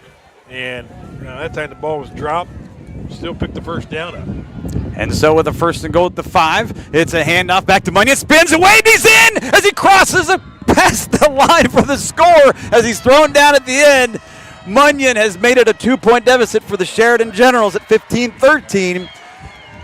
As Munyon strikes each and every time we see the Sheridan team, Munyon does just that. Well, he's just not impressed by that 1st hit most of the time. He just spins out of it and keeps going. So now a 2-point game. And this happened before when it was 8-6 back late in the 1st quarter. They went for the extra point, kicked it this time. Looks like lining up for that 2-point conversion. They're going for the 2 all the way here. 7:48 left to go, 3rd quarter. Just a response you would expect the Sheridan Generals to make to come out here in the 2nd half. What a start. I mean, they're too well coached. They're too good a team to not come back out and do exactly what they've done. See if they can convert this deuce. Munyon, the deep back, behind Sheridan. Man in motion, Ruff, left to right. Looks over towards Ruff right side, waiting for him to get free, and he's still trying to find somebody. Fires it high for Ruff, and it's incomplete, but a flag comes flying in by the back judge to the chagrin of the New Lexington crowd. Well, there's no call like the pass interference call.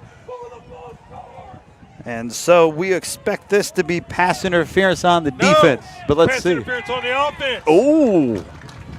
Oh, he pointed to Sheridan. Pass interference. No, now he's checking on New Lex. Is it on both of them? This is like ping pong here. Which way are we going with this? I think it's offsetting. No, it's on New Lex. It's half the distance. Well, that's quite a call. And so it will be a do-over. It was PI on New Lex. Well, someone must have told you to point with your military right. We'll do it again, this time half the distance. Closer. I got to believe this is going to be a power run. There's Griffey in the backfield again. Chance to tie it with the two-pointer. Munyon with the carry, flags again down.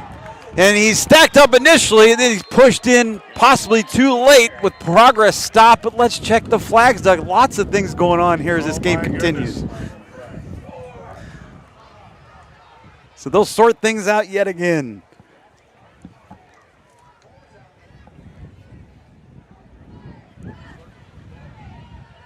They confer. This is obviously a huge call. Motion. And it's on Sheridan. So it's declined. And that'll do it. No good on the two-point conversion because Munyon was stacked before he could cross over the line. Great job by the Panther defense when he needed to be great, that's for sure. Because they definitely got manhandled on that drive. Sheridan just went down the field on him. Did they throw the ball? Once, maybe. Yep. Yeah, but, man, they just pounded the ball down the field. Great drive by the Generals. They came up short on the two-point play with the penalty. Very effective drive for Sheridan when they needed it most here to start this half. Again, down 15-7 at halftime to this very inspired Panther team, to say the least. Coach Culver III probably lit up a few things in that locker room. Team has responded, unable to get the two-pointer, however. Had a couple cracks at doing so to tie the game. So you got to give credit back to where credit's due, New Lexington with the hold. No doubt. Well, let's just see if the Sheridan staff has decided to do some pre-Halloween trickery and deception in the kicking game here, like their Panther counterparts. Let's see if so. With 7:48 to go, they'll tee it up at the 40-yard line near the midway point, quarter three. Two-point game now in favor of the host Panthers of New Lex, looking to stop a 9-game losing streak in this series. Going to kick this one away, middle of the field short. And fielded at the 15. Looking for upfield blockers. Look at the speed, but then all of a sudden hit a brick wall at the 29 after about a 15-yard return. That's Braden Weaver. I mean, that's the second time he's made the tackle on a kickoff. Yes, it is. And when he makes a tackle on a kickoff, it's a tackle. There's no twisting. There's no running. I mean, it's about chest high, and you're going down. Nice hit. And so Panthers will start shy of the 30-yard line, their own 30 after the run back. First time they're back on offense here in this half. Very effective first half, aside from turning the football over on downs and throwing one interception. They were able to get 2 touchdowns and pass with efficiency from Stevens. Ground game a little more lackluster. They'll try to go back to it here with Kellogg, and Kellogg running on the opposite side with a counter left, and he's going to get a short gain. Well, we'll see if the Sheridan Generals defense comes out and plays like their offense did, because their offense played awfully well. 2-yard pickup to the 30, and that was it for Kellogg. They've tried time and time again, at times with Kellogg, and he's unable to really get off tonight. Back to the pass game again. Looking right side Braglin, and he left it wide right of him, incomplete. He broke open. Yes, he did. That ball was thrown before he made his break, and Stevens and he weren't on the same page at all. Well, you know, the rain was coming down right before the half, and during halftime it has since stopped, but the winds have not stopped. No, the wind is as strong as ever, if not stronger. and it's coming right across this field, right into our press box. Definitely going to make for some trying times throwing the football. Here we go again with Stevens on 3rd and 8. He's going to pass it again errantly to the right of his intended target, which happened to be Kellogg out of the backfield. Well, that's two. He's missed low and to the inside. Both times, neither receiver had a chance at all to make a catch on those passes. And how about this? Uncle Mo is here for Sheridan. Touchdown opening drive, 3 plays and a punt, 3 and out. You bet. You bet. Lexington's going to have to boot this one away. They get 2 yards in 3 plays on their first offensive sequence of the half. Back deep. Winders stands at his own 41-yard line as he waits the punt. Light pressure by the Sheridan special teams. Winders threw up the hand and fielded on the fly at the 43. We have a flag coming in away from the play. Yeah, I think we're going to have block ball the waist on Sheridan. I almost thought maybe Winders could have just taken off with that one. Maybe he didn't realize how much real estate he had in front of him. Well, that's a line drive kick. That was definitely had to return all over it if he caught it. And he did catch it, but he had the fair catch signal up. And have a holding call on the Generals. And that's what you saw there as we saw the flags away from the return man. You know, I didn't know if it was blocked below the waist or what, but I know the New Lexington Panther cover man went down on the ground, and I thought, that doesn't look right. And so the Generals will get it back, but they'll be pushed back with the penalty for holding. Still, you got to like the start to the second half. Oh, no doubt. Generals have come out, and they mean business. I mean, they just manhandled the Panther defense on the first drive. Defense went out, 3 plays and out. And the Sheridan, Panthers need to wake up. And the Sheridan team looking to get right after falling late in the fourth quarter to Tri-Valley with a couple of Scotty touchdowns to beat them. As that ended their perfect season. Here's a fake to Hines, and he's going to throw out of the backfield. Caden Sheridan's got Winters again. He tries to go airborne to the tail end of the play on the far side. First down, about 15 more for Winters as he tries to go up and away.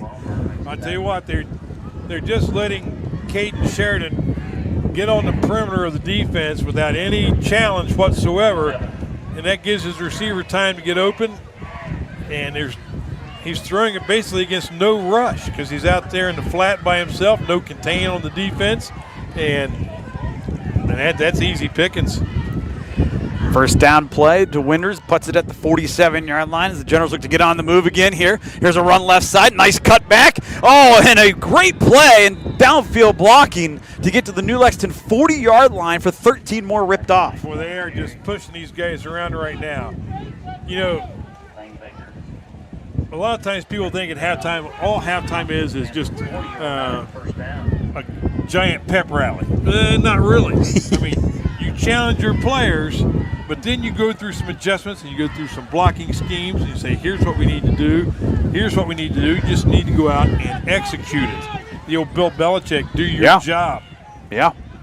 Well put, and Sheridan is doing just that here in the first half of this third nice quarter. block. Look at Caden Sheridan, 35-30, downfield block, 25-20, 15-10-5, and he's just short of the end zone. But a first and goal for Caden Sheridan as he rips off a run of over 35 yards. Boy, there's some great blocking all down that line, but I saw number 55 again.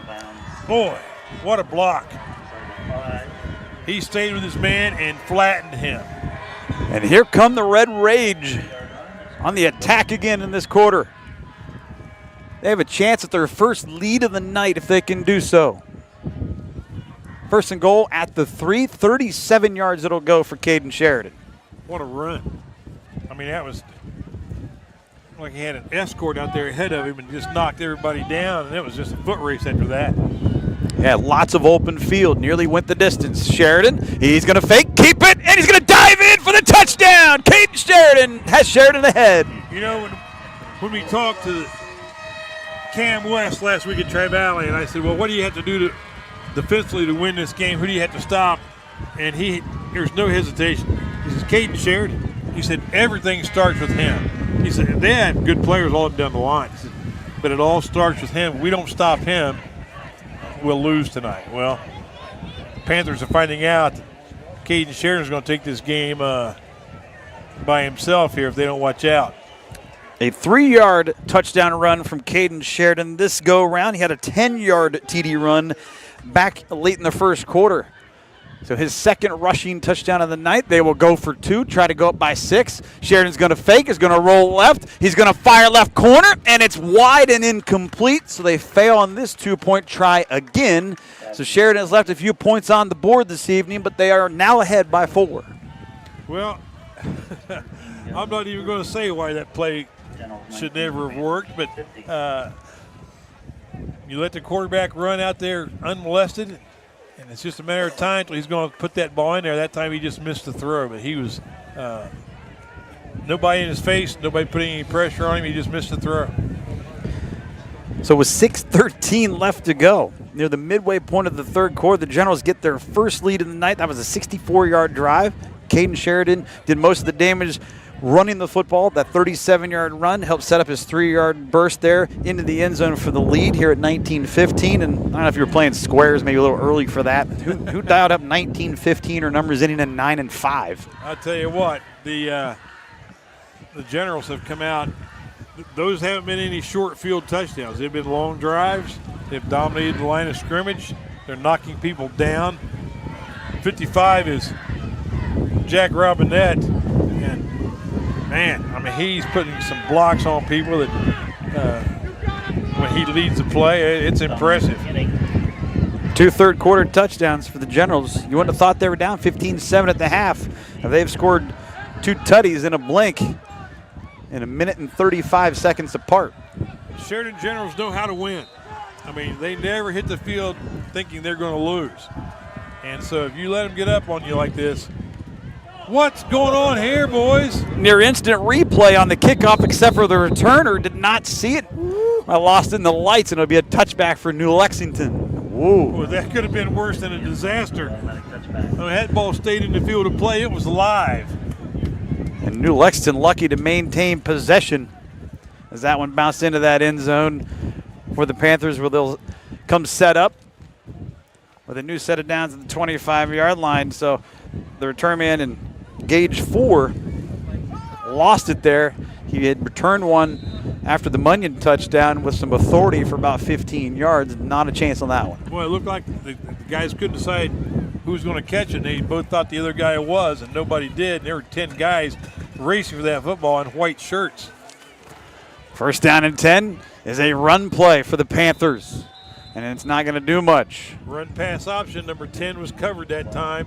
Stevens had to eat it. 1 yard out to, well, actually give him 2. Stevens on that one to the 22.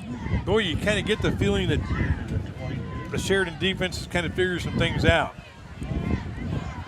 Remember, New Lex went 3 and out on their opening possession here in this half. Here's a fake. Stevens looking to pass again. He's flush. He's got room to run with it if he wants, but he dumps it off as getting the first down off that dumped pass upfield to the 34 is your running back, Kellogg. Carson Kellogg, that's what he can do. He can slip out and find those alleyways. He had 4 catches, 63 yards in the win over Crooksville a week ago, and he finds one here. I was looking at the play as it developed. There was no receivers on that half of the field. I thought, well, he's got to run it. Well, then Kellogg kind of sneaked from across the middle, but there was no receivers from the hash to the sideline that time in the direction he was scrambling. They'll say he stopped out at about the 32, gain of 10. First down and 10 regardless. Here comes Stevens running as he decided to make his decision much quicker this time. Ball hit the turf, saying he was down, however, at the end of that play before it came free. Yes, that's exactly what they're going to call. Say he was down by contact. It's going to be second down, about 4. 6-yard pickup for Stevens. Second possession offensively for New Lexington. They just picked up a first down, their first down of the half. They try to get the momentum back as Sheridan has put in 2 touchdowns in the quarter to take the lead. Here's a wide receiver screen to Bragglin. Bragglin blockers ahead, and it's enough to squeeze forward just shy of midfield for another Panther first down. Well, just when we thought that Sheridan defense had kind of unlocked the key to this offense, the Panthers are coming right back down the field. Scrambling throws, quick screens on the, at the line of scrimmage. And it's working very effectively. Yes, it is. 2 of the last 3 plays for 10-yard screen passes to the receiver and the running back before that. Here's another pass midfield, And it's caught and moving down inside the 30s. Braglin as he hauled it in at the 35 and gained additional yards to the 29.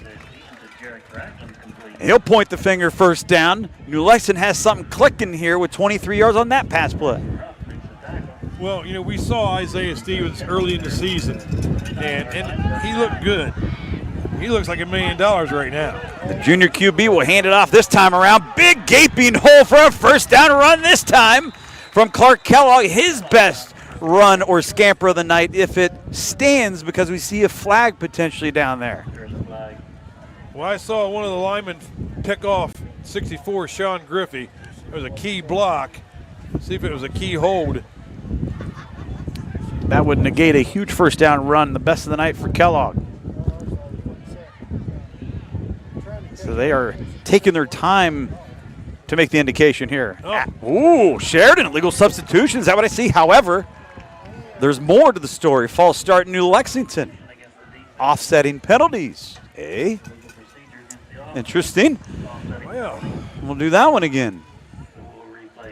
Replay the down back to the 29. So is it possible to have a false start to play still somehow happens? I don't know, but it's offsetting penalties. It's 1st and 10 again.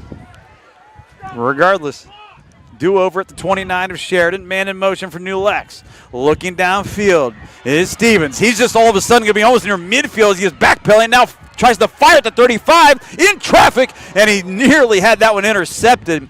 Only 3 generals in that area had a chance at things. Fox was one of them. Wow. Yeah, I don't think you want to throw that ball around that Fox kid very often. I mean, we saw him pull 2 of them out of the air against the Scotties. You know, and Stevens was looking for his favorite target, although Braglin has usually been his favorite target last year and this year for the most part. Hanson's picked up his game. Hanson's had a heck of a night after a good one last week. He was looking his direction again. Yes, he has. I really thought Stevens was going to take off on that one. I mean, I thought, you know, things look a little crowded out there. He's not going to try to force that thing in there. And all of a sudden, man, he let it go. I was a little bit surprised. Now you're at 2nd and 10. Again at the Sheridan 29, we have whistles stopping the play immediately this go-around. New Lexington with that false start. Whistles blew quicker this time. 5 more yards for New Lexington as they go backwards. And you're now down 4 points with just over 4 minutes left to go in the third quarter. Plenty of time. Momentum's been on Sheridan's side all second half so far. And now you start getting it back. And here you go again. You're going backwards, shooting yourself in the foot. Critical mistakes, mental mistakes, the kind of mistakes that you don't expect to have in week 10, you know, motion penalties on. You think that should be out of your system? Let's see but if it's not. Let's see if they can get things on track here at the Sheridan 34. They moved again. Hanson was coming in motion, and you're right. Right guard flinched. Well, when it rains, it pours. I mean, except for tonight. As bad as my eyes are, I mean, I saw that one. When it rained and drizzled, stopped. So I think what really happens now is you start having these kind of penalties, and the referees really start looking for it because they think, well, these guys aren't getting off on time. We better start really watching. And if you make them a slightest flinch, you're going to get called now. Another flag. Screen out there, wide receiver catches it at the line of scrimmage, the 39, thrown out of bounds, short gain of 3 to the 36. Let's again check the dirty laundry. And boy, is it getting dirtier. It looks like they pointed to the Panther side. That's 3 straight plays with flags. It's like an NFL game. Oh, Coach Culver's on the field. Clock is stopped with 4:04 to go third quarter, and you're right. He's beside himself as Coach Culver the third.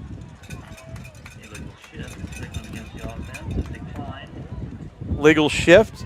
Sheridan's going to decline this one and take that short play. Yep, 3rd down. A little bit of cat and mouse.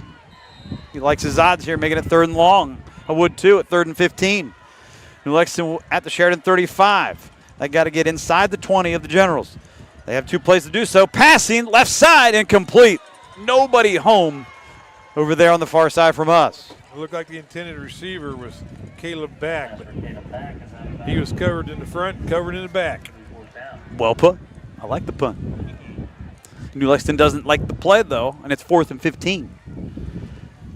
So here you go. You're in no man's territory. You're not kicking a field goal, obviously. Yep. You're down 4 points, so a field goal wouldn't have done you any good really anyway. If you send your punt team out, your punter's going to put one up there about 10 yards behind the flag, the kick of his life. So, yep, they're going to go for it. So they will go. Call it 16 needed officially. Got to get to the 19. Looking to check it deep. End zone. Bragland wide open. Touchdown. Yes, New Lexington has taken the lead back. And Doug, he was open for miles. Was Bragland as Stevens throws his third touchdown. He was open forever. Lightning has struck twice again at the rock. The only thing that would have made that one go awry is if I had jinxed him because Bragland was so open I was calling the touchdown as that ball hadn't hit his hands yet. Well, you know, he had to wait for it for a little bit, but he was 5 yards beyond the nearest general defensive back. Well, I mean, what's going on in that secondary? And so with 3:53 left to go in this scintillating game in the third quarter. Well, number 72, it's the second time I've seen him have to be rushed onto the field. You know, when they score a touchdown, Colton, you got to get out there, buddy. New Lexington will take the lead back at 21-19. Chance to make it a 3-point lead. And the extra point try kicked on its way. Good. Panthers take the lead back. The roar of the crowd to take a 3-point lead. What a response. Just under 4 minutes left to go in the third quarter. Well, my daughter and son-in-law and my granddaughter Maddie made the trip here from Evanston, Illinois. And Jeff, I said, it might rain, Jeff. He said, well, you think it'll be a good game? I said, well, it shouldn't be. I said, Sheridan should come out like gangbusters and take control of this game. I said, but I tell you what, whenever you go to New Lex and play, it's a different world, buddy. Strange things can happen, and I tell you what, the Panthers have definitely come out tonight to play. What a great response that drive was. 4th down again for a touchdown pass. That is the second time it has happened here tonight, as Stevens did it on 4th down back in the first quarter to start our scoring this evening. 13 yards to Bentley Hansen. This time goes 35 yards up top to Bragland. Was it 4th and 15? It was 4th and 15 right here. It was 4th and 12 in the first quarter, and they both became touchdown passes. They had the Generals right where they wanted them. Evidently. Third TD toss in the night. If you want to call it a toss, strike instead for Isaiah Stevens. It was. 3-point lead. New Lexington will tee it up at the 40. A fantastic regular season finale we have for you here on the Game of the Week, presented by Community Bank. Little fake again by Coach Board. And they will kick this one. Low liner, angled. Left side, far side of the field, picked up by Ruff. Ruff out past the 25, lost his footing. Turf Monster got him, 28-yard line. But he fielded that thing cleanly that time. He didn't let it bounce around. Nice job. I think the rain's coming back. It is back, and so is New Lexington after having Sheridan take the lead. As the Generals came out charging in this third quarter, but the Panthers had a big 80-yard drive answer right there. Well, that was a great drive. It was a great response. But what remains is the Panthers haven't stopped them in the second half yet. They have to figure this thing out. Have to tackle better, have to be at the point of attack to contain that quarterback. 3 receivers, 2 to the right. Now lots of motion. Another motion man coming from left to right. It's a fake on the run. Caden Sheridan rolling right, and he nears the sidelines, and he just throws this one into the ground. Incomplete, rather than throw a potential interception downfield. Nice play by the veteran quarterback. Nothing was there. He didn't want to take a big shot on the sideline when he tried to stop to throw it. He just dished it in the ground. He couldn't get the ball to any of his receivers. 2nd and 10, you line up and play again on the next play. Don't give the ball away to your opponent. Nice job. Much like this game, not sure how it's going to play out, what to expect next. The rain may have stopped again. Here we go. 3 receivers now bunched to the left. The back is Hines. It's a fake. It's Caden going to keep it. Nowhere to go. That New Lexington Panther defense has done really well against the run at times tonight, and they did there. I think that was a great call that time by the defensive coordinator. He put his defense in the right spot. They shut that play down big time. That's a play that was killing him so far here in the second half was that quarterback keep around the right side. That time they made the play, came up with stopped for no gain. It was just the last possession where New Lexington's defense couldn't stop the run in Oh. Caden Sheridan as he ended up getting the touchdown and a 37-yard run on it. The exact same play. That time they stuffed it. But their defense looked to me like it was aligned better that time at the point of attack. 3rd down and 10 at your own 30 for the Generals. In motion, Winders right to left. Panthers sideline want a flag and get it. Some movement. Flag on the play. Check this. Delay a game instead Oh, my. as the clock ran out to zeros. Panthers staff was all over it. A couple Panthers attending to different situations, tying shoelaces here as the ball is moved back 5 more yards. So now you're at 3rd and 15 for Sheridan. Yep, I just saw Malachi Thresher come back in the game. He had to leave because his helmet popped off on the previous play. He's back in the game now. 4 receivers, spread them out. Just Coach Culver to the 3rd, 2 each side. Man in motion, now's the tight end from right to left. Looking to the left. Plenty of time, middle of the field, picked off, bad pass. New Lex has just taken it at the 50-yard line with an interception. As Caden Sheridan only had 2 interceptions coming in all year, has just thrown his 3rd of the season, first tonight. Intercepted by Owen O'Brien, a sophomore for New Lex. Is there anybody on this team that has a driver's license? 49-yard line. Well, Tell you what, who needs to drive a car if you can pick off passes like that? What a play. He played center field all the way. The ball was thrown short. He was right where he should have been. Great read. Great job by the secondary for New Lex.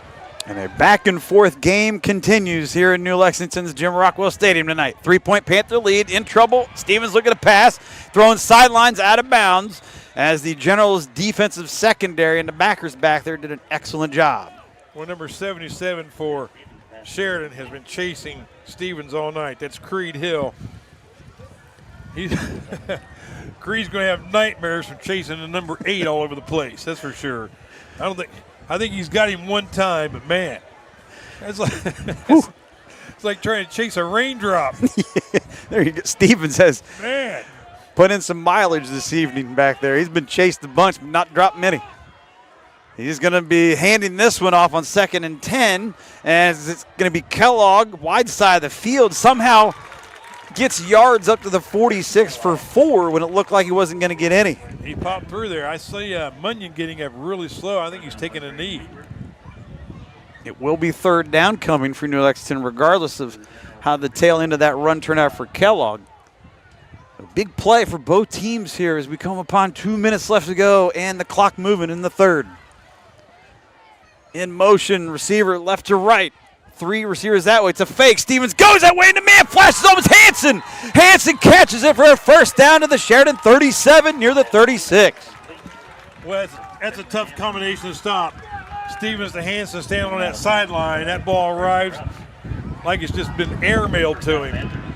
Place it at the 37-yard line for that 1st down on a 3rd down conversion. Here comes Munyon on a blitz. 9 yards on the play to Hanson. Fake to Kellogg.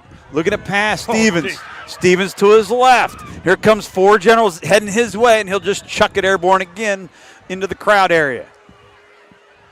Over on that Sheridan sideline, so making some better decisions than forcing one downfield. He did throw an interception in the 1st half. Well, I think it's a great decision to throw the ball away as opposed to letting number 77 grab a hold of you, because I know Creed Hill's not real happy chasing this guy around without being able to touch him. Justin Munyon had intercepted him in the 1st half earlier when New Lexington was looking to score in that half. And here comes the driving rain coming towards our faces yet again here late in the 3rd. Out of the backfield, Kellogg, wheel route. He'll go to the right, down the sidelines, but not looking his way, middle of the field. Instead, Braglin catches it, just caught the touchdown for the lead, minutes back with a 1st down signal inside the 25. I think that pass was the definition of frozen rope. What a throw. First down, Panthers. Right down the middle of the defense. 14 yards for number 14 as Stevens starting to heat it up again. And the Panthers as well trying to get a 2-score lead. Shifting in the backfield. Kellogg to the left of Stevens. Stevens pump fakes. In trouble. Stevens may go down. No, yes, he will. He finally loses his footing. You got to give credit there for the Sheridan defense as sticking a paw out there, and you'll rattle the name off for the sack coming up, number 33 for the Generals. I tell you what, Wesley Shigog Nice play. Shagog drops him. It just was enough to make him lose his balance and footing. Yep. So a huge sack for Sheridan. Here's New Lexington was threatening the red zone. Now they're all the way back to the 39. Come from his nose tackle position. 16-yard loss on the sack. Stevens, under a minute to go, third quarter. Team up 3. Fumbles! He had it knocked away. And the Panthers are there. Johnny on the spot. Picking it up at about the midfield line is the big fella, number 57, to save the day, and Tristan Braden. Oh, man, you're not kidding. You're not kidding. That could have been your scoop and score, and the Generals get the lead back. Take another look at things. There it is. Oh, my.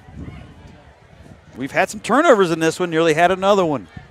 Well, you know, one of the turnovers was big old number 72. Hunter Seitz had an interception. He was awfully close to the ball that time. And that's right. Stevens has thrown 2 tonight. Munyon and Seitz. Well, it's third down and it's third down and tomorrow. Back at the 48. Loss of 9 on that one. Here's a pitch in the backfield. Halfback pass, you called it. And Kellogg finds Hanson. Hanson catches it, immediately dropped by a trio of defenders, but the damage was done to get a lot of the yardage back needed. Will be 4th down, though, but New Lexington makes it a little more manageable. Braden Weaver and Ben Fox on the coverage that time. How about that play call from Coach Board out of the playbook? Oh. Talked about offensive mind and the genius that he is. I tell you what, he is an offensive guru, and it's 4th quarter. Because that ends the third quarter of action with that completion downfield to the Sheridan 27. It'll be 4th and 14 when we come back and flip the script. Your final 12 minutes of action here in the regular season of Week 10 when we come back and the Panthers hold on and end a 9-game losing streak in the series.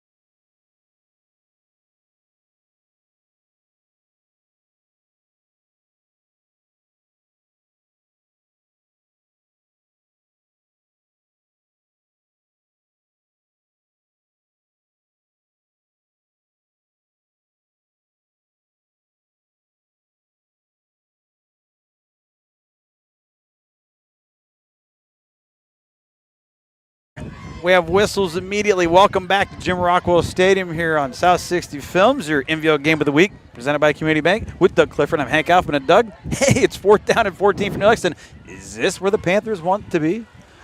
I'm sure that Coach Board set this game plan up and said, now when it's 4th and 14, we got him. I thought, yeah, right. Twice they have converted 4th down and double-digit yardage needed for touchdowns. Will they do it again?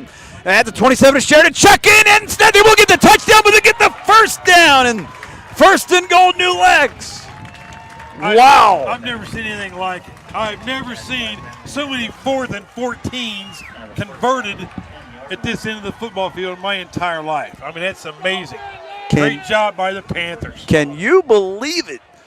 17 yards when you need 14 on 4th and 14 to the 10.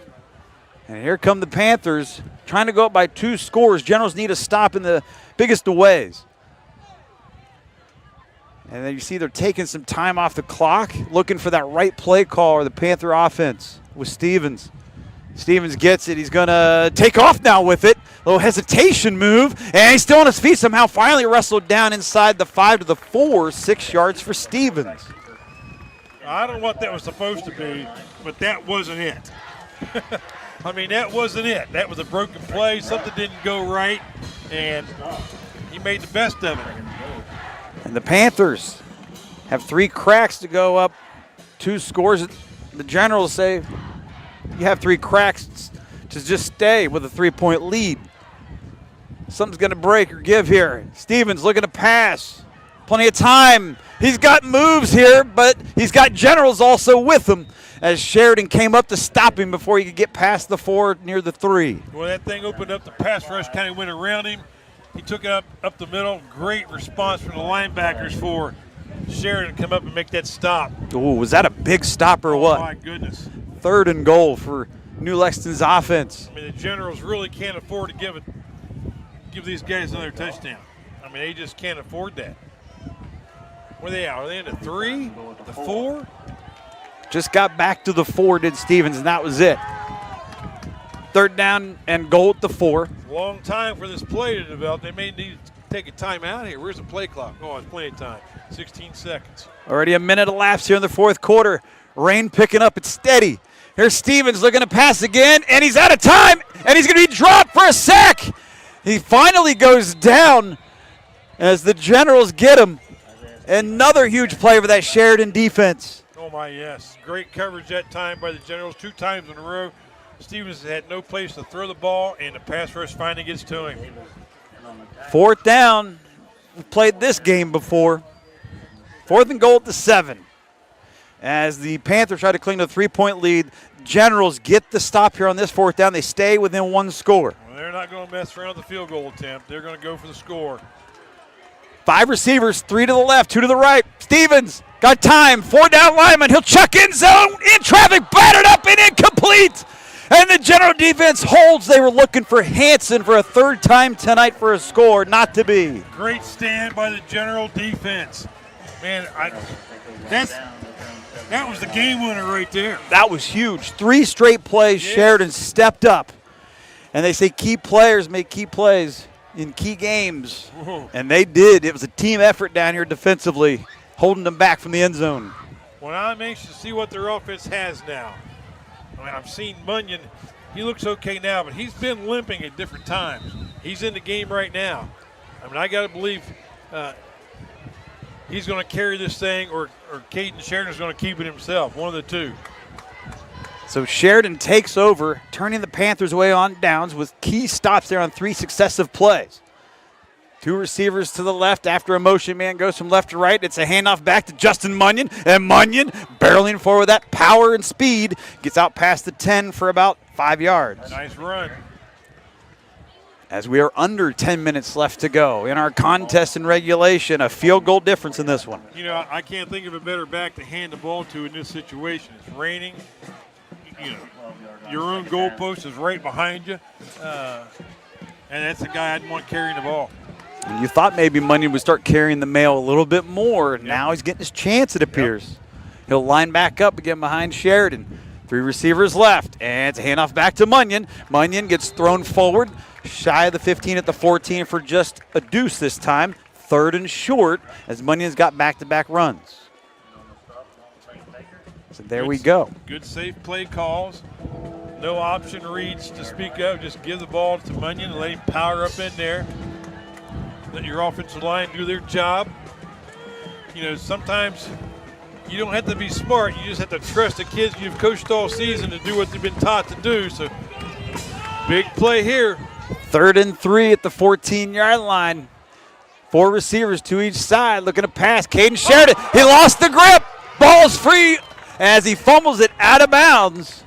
Boy, and it will be 4th down regardless. You talk about a lucky bounce. Had that thing stayed in the field, it was going to be Panther football. They were all over that thing. Just trickled out of bounds. They're going to have to punt the ball. Look where they're going to have to punt from. That guy's going to be standing back on the alphabet there. Right into the paint. That's the end zone. You put it right there. With 8:49 left to go in the 4th, Sheridan down 3, has to kick it away. Their defense does a great job getting the stop. The offense couldn't help them out. Panther defense rose up. Rain is again very steady here at the Rock. And there's some pressure. Nearly blocked. Unable to return this one and field it on a fair catch fly at the 43 is Hanson. Panthers have great field position after forcing the punt. And with 8:42 left to go in a 3-point Panther lead for New Lex, keep this in mind. I'm not trying to play jinx, but it happened last year. Sheridan was losing to New Lexington also in the 4th quarter, about 8 minutes to go, and then it all changed, and Sheridan went in to win that game down in Thornville. Well, that's quite a story, Hank.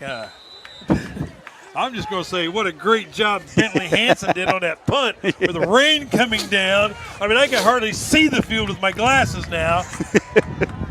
Yeah, I know. You're exactly right. 8 minutes to go last year. the Generals turned it on and turned it into a 2-score lead. So Eerily similar. They were down 3, 2017, ended up winning 31-20 with 2 touchdowns in the fourth. Can New Lexington not have that happen again on repeat? Here's a spin move. The Generals there, and down goes the ball carrier Kellogg. Kellogg with the carry. nice tackle that time. Great defensive play by Mason Dolch. No gain. I mean, New Lexington couldn't ask for a better scenario than this. They get the ball in New Lexington territory. They get a score. Man, it's going to make this really tough for the Generals. 4 receivers, 3 to the left. Out of the backfield, Kellogg. Stevens now will tuck and run. And he's going to be taken down by a pair of Generals before he could get away. Only got 2 to the 41. Creed Hill and number 64 was in on that tackle as well, Sean Griffey. Called his name several times tonight. Oh, he's had a heck of a game. And now we're under the 8-minute mark. Panthers still hanging on by 3. Sheridan had a brief lead at 19-15 in the third quarter, but couldn't hold it. Panthers came back and took the score and the lead back. You know, when you look at a series of plays, the first down was key for the Generals. They stopped them for no gain. Now New Lexington in a 3rd and long. Passing situation, 3rd and 8, intercepted 3rd time tonight. Stevens has been picked.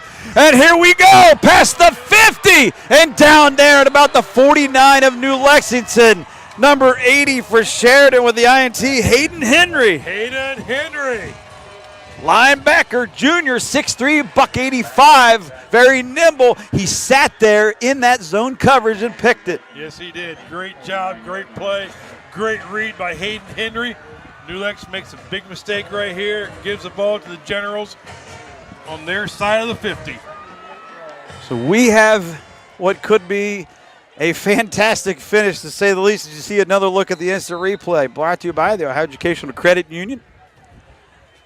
So 3rd interception of the night for Stevens. Thrown right there at an inopportune time.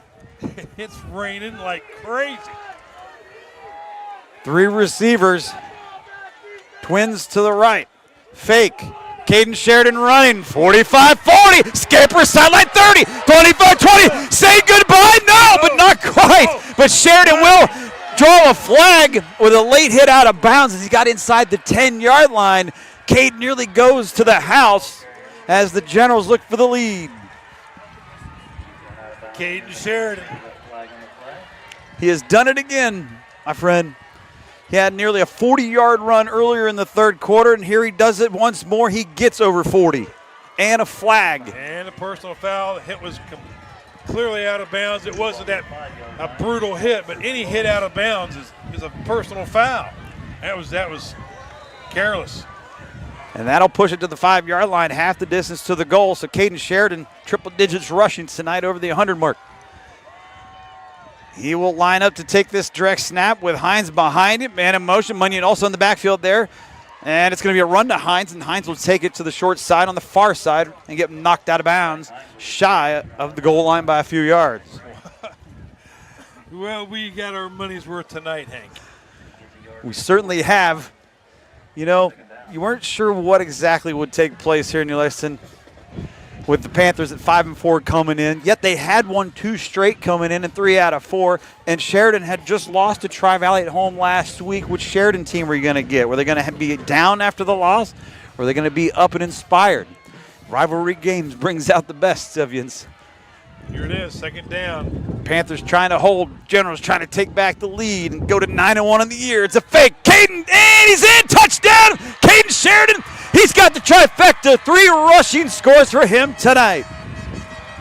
This one from 4 yards out in a driving rain to take the lead back with 7:06 to play. Great blocking at the point of attack. Sheridan followed his blocks, raced into the end zone untouched. So he just runs this one in from 4 yards as Sheridan goes up 25-22. Extra point will make it a 4-point cushion if it's successful. This is an important kick.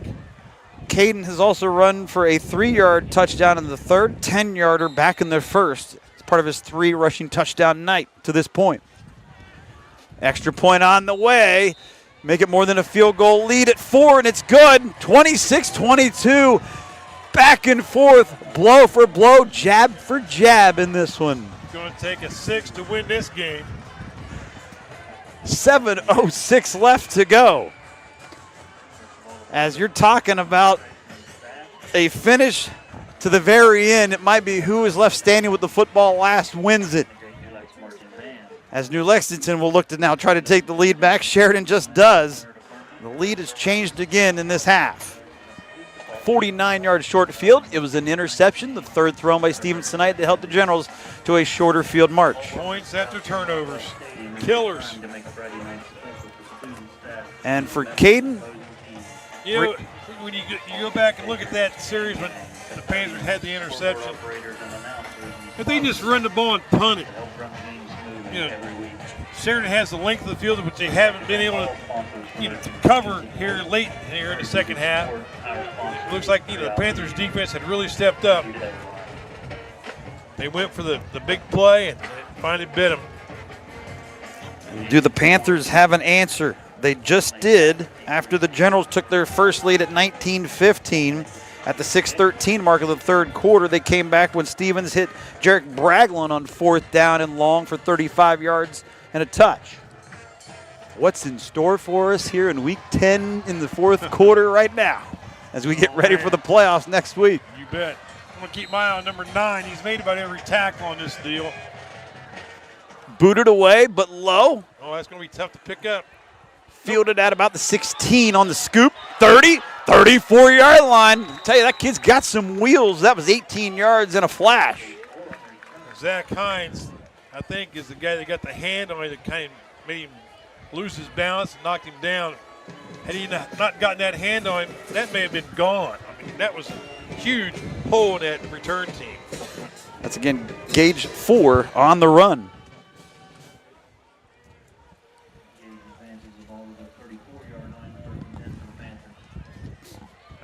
Have word that Tri-Valley is handing John Glenn a big L tonight. 42-7. Scotty's going to run away and win the big school division after beating Sheridan. We saw last week in Thornville, getting it done handily at home this evening. The Muskies will slip to 8-2. Tri-Valley will improve to 9-1. Both teams playoff bound regardless of the results. So that run out past the 35 to the 36, go for naught. It's a hold on the Panthers. 6:57 mark left in our 4th quarter. Next week, playoff action will be at West Muskingum High School at Whirlwind Stadium. So tune in for that next week as we get things underway in the postseason. Tornadoes back to the postseason for a second straight year. They'll be going into that one 9-1. They were cruising past the Colts tonight. The penalties have just been crucial tonight. Just worst times in the game for the Panthers to have penalties, and now it's 1st and 20. Twin receivers each direction, 4 total in this package as Stevens still continues to look to chuck in the rain down 4. Waning 6+ minutes to go, and Stevens somehow slithers past the 30 to the 32 for about 8. The secondary for Sheridan is really, they've shown flashes of brilliance despite the fact that they've given up a lot of yardage in the passing game. They're doing some great covering right now. 3 receivers now to the right side. 4 receivers set again on 2nd and long.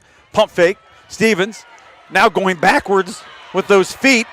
3 Generals come towards him, towards that sideline. Knocked down by Munyon there at the 30 as he tried to go downfield for a intended receiver.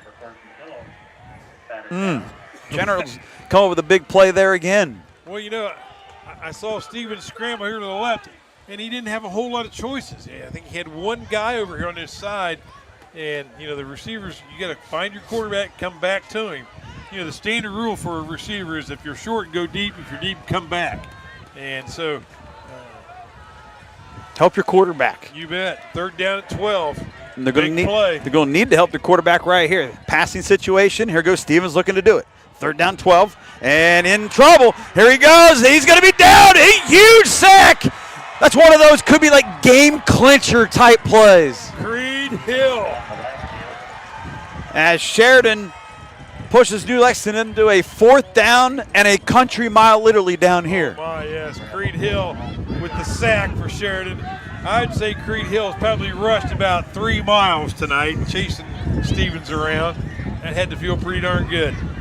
It's 4th and 29 for New Lexington.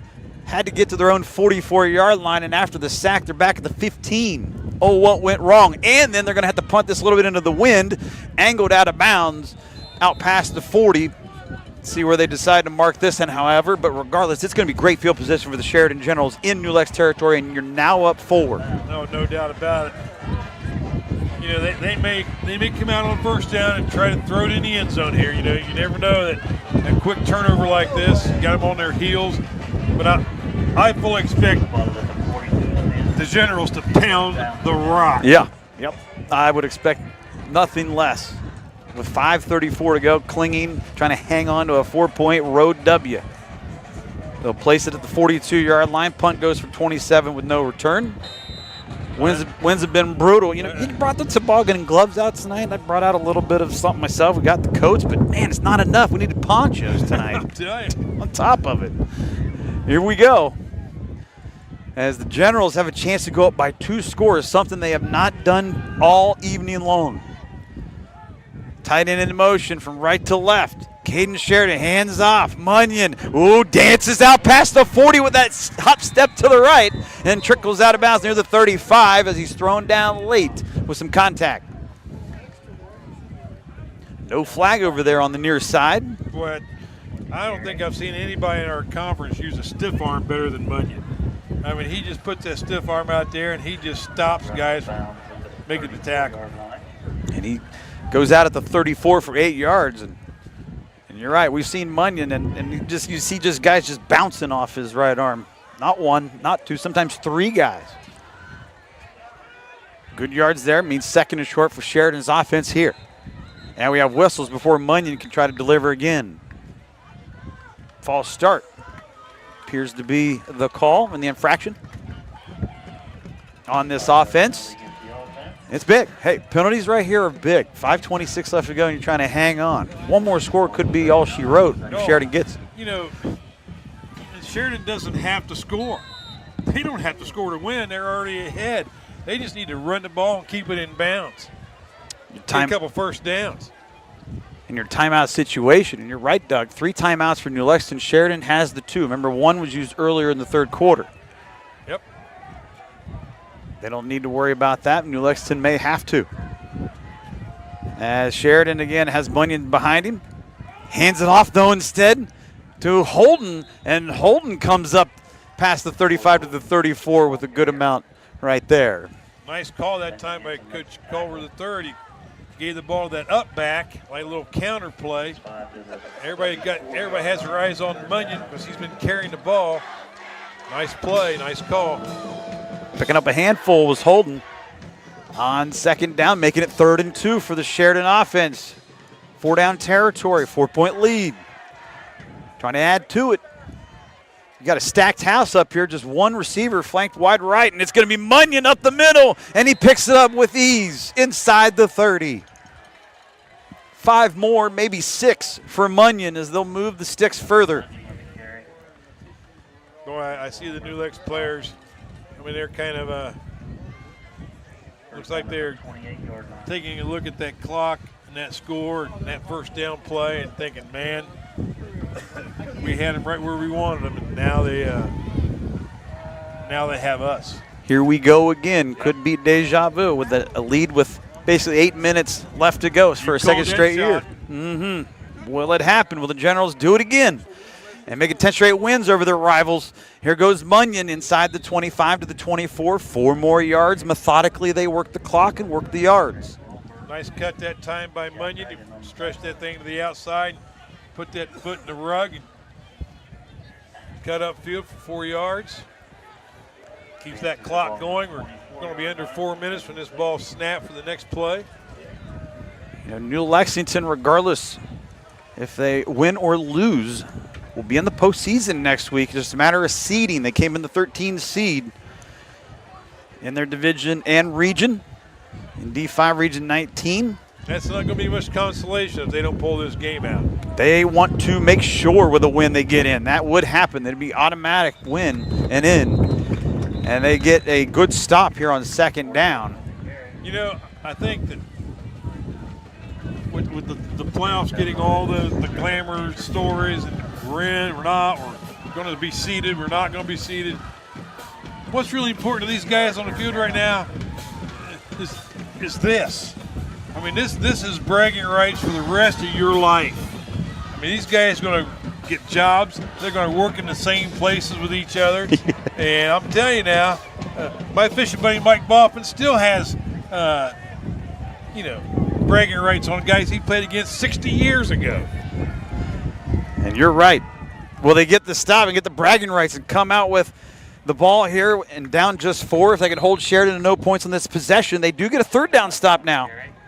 As the Generals try to continue to run it away, the ground and pound attack, which helped them so much last year in the victory and the come from behind win in the 4th. I mean, I thought this might be a good time to call a timeout. 4th down and call it 2 yards needed. Need to get to the 18, ball placed at the 20. I mean, you got to stop them if you have a chance to win. You can let a lot of time run off this clock. Sheridan certainly, they're not going to take any big hurry. They're down to 8 seconds. I think they're going to call timeout themselves. And I think you're right. Absolutely will, Doug. There it is, timeout with 1 on that play clock and 2:04 left on our game clock. I mean, they let that clock run down, and New Lex just had to stand there and watch it. I'm surprised. I'm really surprised the Panthers didn't call timeout at the end of the 3rd down. So we know Tri-Valley is going to win the big school division outright. We heard them walloping John Glenn this evening. This one here, again, bragging rights on the line. Sheridan possibly had a crack at a 3-way tie at the top if John Glenn was able to get that win. We'll throw that out the window. It's all about bragging rights. It's all about momentum and getting back on track after losing a tough game at home to Tri-Valley, who's has their numbers over the years. Sheridan's had New Lexington's numbers in the past decade, winning 9 straight, trying to make it 10 consecutive. Not since 2013 if the Panthers beat the Generals. They've come up close the last few years, and again close right now. But close is only good enough. Doesn't count tonight. And hand grenades and bombings is what I'm trying to say. They played a great game. Panthers have played well all night. A few critical mistakes, and that last interception was the backbreaker. So let's see if we get a 4th down stop. And a 1st and 10 in New Lex territory, or Sheridan territory, gave the ball away. Here we go. 4th and 2 at the 20. Got to get to the 18. Panthers need a stop to get it back. Generals get the 1st down. They can salt away to victory. Here's a run. And no! Stacked up at the line of scrimmage at the 20. Panthers crowd excited as they should be as they turn over on downs. Panthers have one more last gasp, and if 2-minute warning they say, we're exactly 2 minutes left to go in this one, down 4. They have one last chance to go 80 yards. 2 minutes to go. Panther D steps up when they had to. Generals nearly ran the clock out here and forced New Lexington to burn all those timeouts. And then the Panthers come up with the defensive stops. 3 straight plays, Sheridan could not run the football effectively. 2 minutes, 3 timeouts, down 4. 4 receivers, 3 to the left. We have a heck of a finish for you here in New Lex. Passing, it's a low one. Probably better off not catching that one. And it is incomplete. That one hit the turf first before Swinneman could get that one. Will be 2nd down and 10. We'll have West Muskingum at home next week in the playoffs. D5, Region 19 for you. Tune in for that next week. Doug and I will be there. Friendly confines of Whirlwind Stadium. I wonder how many touchdowns Rashid Cisse finished with tonight. He had an MVL record already when he got to the 38 spot. 38 touchdowns earlier tonight. And that was in the first half. We have whistles here stopping play, and it's on New Lex. Yep. Looked like it's on an interior lineman. You know, John Glenn's going to be in the playoffs. Obviously, Tri-Valley's in the playoffs. 2 teams there in D3 looking strong, going at it tonight. I wonder if Morgan will sneak in. Morgan was a 17 seed, a win over Crooksville, and they would be in. Here we go in this one. Panthers looking to pass, running out of time. Stevens somehow hanging on by his kneecaps, and down he goes. Generals coming with a big sack here. Clock continues to roll until now when New Lex burns that last time out. Best pass defense in the world. No quarterback has a good pass rating if he's on his back. Stops action with 1:39 to play here in our game. It'll be 3rd and 23 after that sack by Sheridan. As the Panthers have it on their own 7, they got to get out to the 30-yard line. Actually, they'll change the clock to 1:42 when Coach Board signaled for that timeout and got it. You know, we started talking about while we have this moment in the playoffs around the corner before you get back to a very crucial 3rd and 23 for New Lexington here on this field. Morgan has a chance to get in. They beat Crooksville. Crooksville's been sliding. Former team, obviously. Start off hot, then not now. As the season's wound down, Morgan should be in. Philo was a 15 seed. Hey, they're hanging on barely in the playoffs. They had a game against Maysville tonight. I believe whether they win or lose, they were still going to barely make it. But a win, obviously, against Maysville gets Philo in. Rosecrans even has a chance despite another difficult losing season in Division 7. Stay tuned for all that on our news and all that in next Friday's action with us. Here we go, 3rd and 23, and this one was over before it started. Yep. Yeah, that didn't look very good at all. Tried to find his running back, Kellogg, and Stevens left it short. Now you're down to 1 play on 4th and 23. I'm kind of surprised he didn't throw something over the middle. You know that Sheridan is protecting the sidelines. Usually that means, you can run a guy on a crossing pattern and hit him across that middle. I know, the clock's still going to run, but if you get a guy over the middle and there's nobody there, he may go a long way. 4th down. 4th and 23. New Lex still has 2 timeouts. Plenty at his disposal downfield, and he's in his end zone in trouble. Stevens is going to have to chuck it. The hoist goes towards Braglin at midfield. It's incomplete. He had streaked open by a few yards, and the pass was off also by a few yards, and they turned it over on down. It was a valiant effort by both players, but the ball was just uncatchable all the way. Boy, I tell you what, best game of the year. It has been in our regular season finale. It took 10 weeks to do so. It took some coats, toboggans, gloves, and rain in our faces to get it. But hey, it's what you expect between these two Perry County rivals. Oh, no doubt about it. You know that firsthand. No doubt about it. Those Perry County games, oh, man, they're rock 'em, sock 'em. No matter who's the coach, no matter where you're playing, what time, it's always going to be a tough one. Well, and in reality here, Doug, and you're right, always a tough one. And it is again for Sheridan to try to make it 10 wins in a row in a series. 2 timeouts for New Lex. Still not necessarily over if they can get a couple of stops here with those timeouts. They might have some seconds left if they can keep them out of the end zone. They need a turnover. Talking about a lot of big ifs because here comes Munyon diving for the end zone. The horns are going off prematurely, but he's close. He's down to the 1. As Sheridan nearly put the nail in the coffin. I thought he was in. And they'll place it instead at the 1. As it will be a timeout called by New Lexington with 1:15 left to go. So an explosive play. You expect the run to be called. You expect Munyon to get the carry when he lines up in the backfield, and he got it. But it's tough to get him down. New Lexington supposedly got him down here at the 1. Now, Coach Board right now is telling his guys, maintain your poise, play as hard as you can play.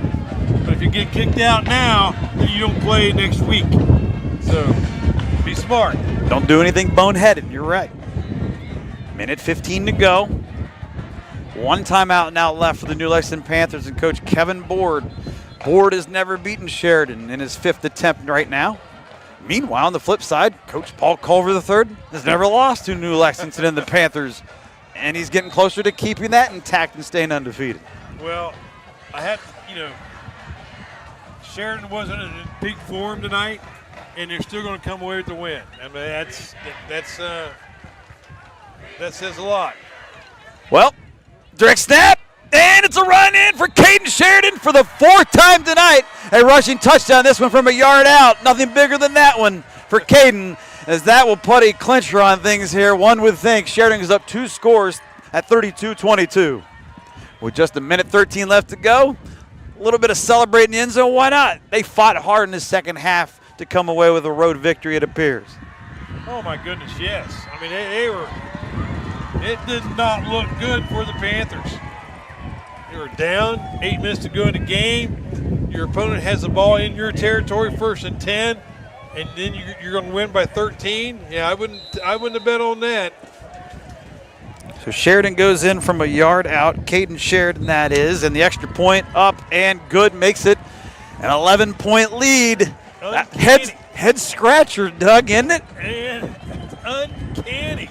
Please. Did it happen last year too? Yes, and please, those of you in New Lexington, I didn't mean it. All right. The jinx, though, did happen, it appears. You're up 8 2 years in a row. Or I'm sorry, you're up with 8 minutes to go 2 years in a row by 3 points, and you're down 11, and you lost by 11 last year. Hank, don't take it personal if I don't walk out of the stadium with you. Hold my hand, will you? No way. Did I say that? I'm going to walk through the crowd yelling, my name is not Hank. My name is not Hank. So Sheridan goes up by 11 and a minute 13 to go, and the wheels have fallen off the bus for New Lexington and ourselves maybe up in the press box. Oh, you no doubt. As we try to collect ourselves here. What a game. What a half for Sheridan. Oh, my goodness, yes. That may have been the best half of football I've ever seen anybody play. I mean, they just came back, fell behind again, took control of the game, made big plays on defense, finally sacked the quarterback, interceptions. What a game. 3 interceptions thrown by Isaiah Stevens to the Sheridan General defense. Part of your turnover battle.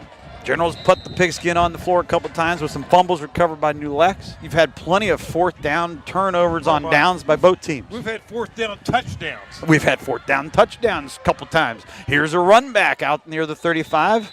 Placed probably about the 34 with 1:07 left to go for the Panther offense. 11-point game, 2 scores, and just 1 timeout left.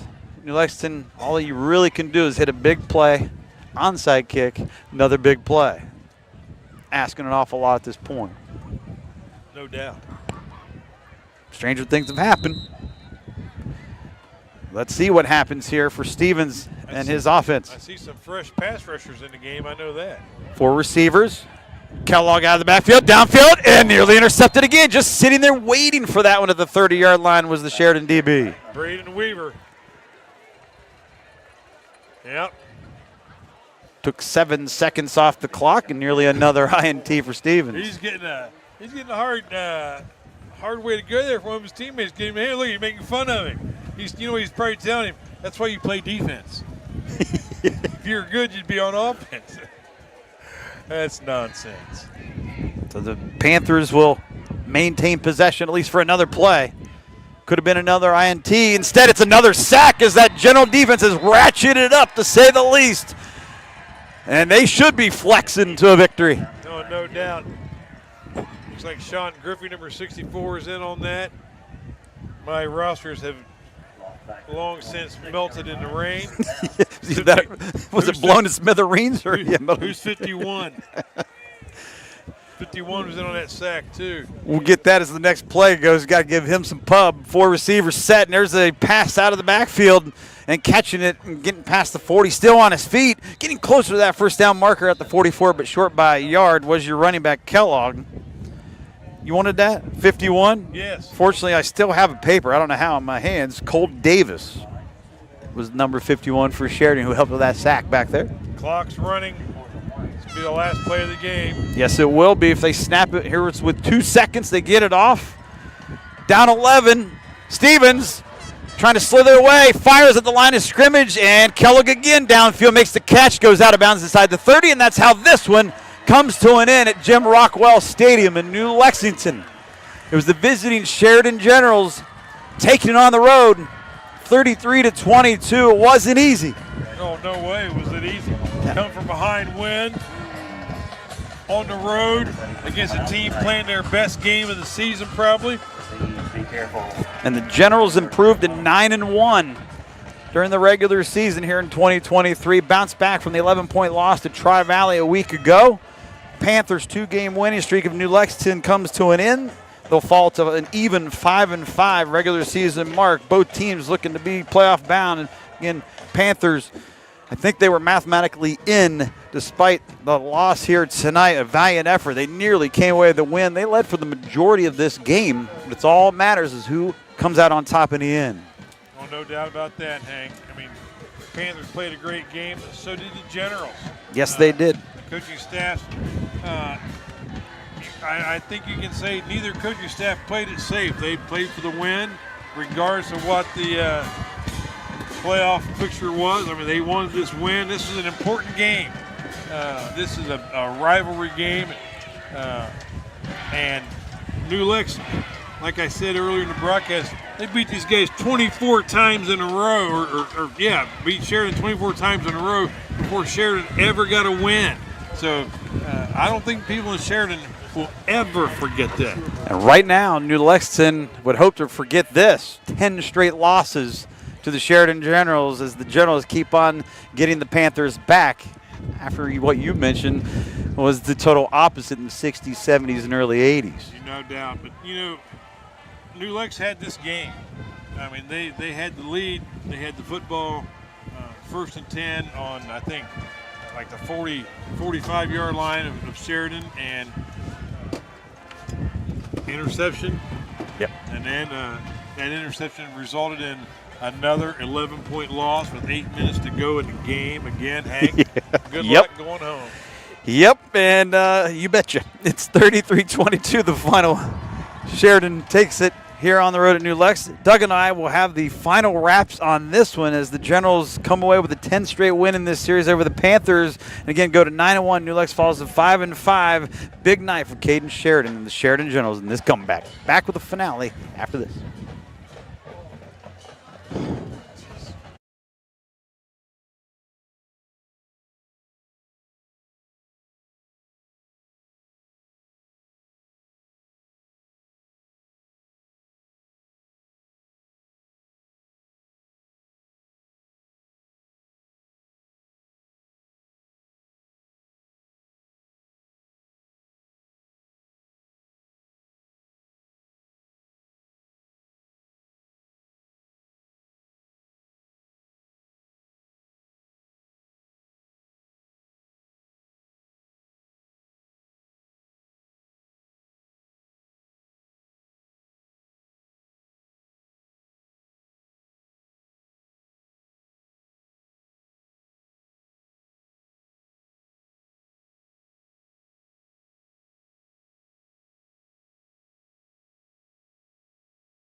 How long is the highlight package, Matt?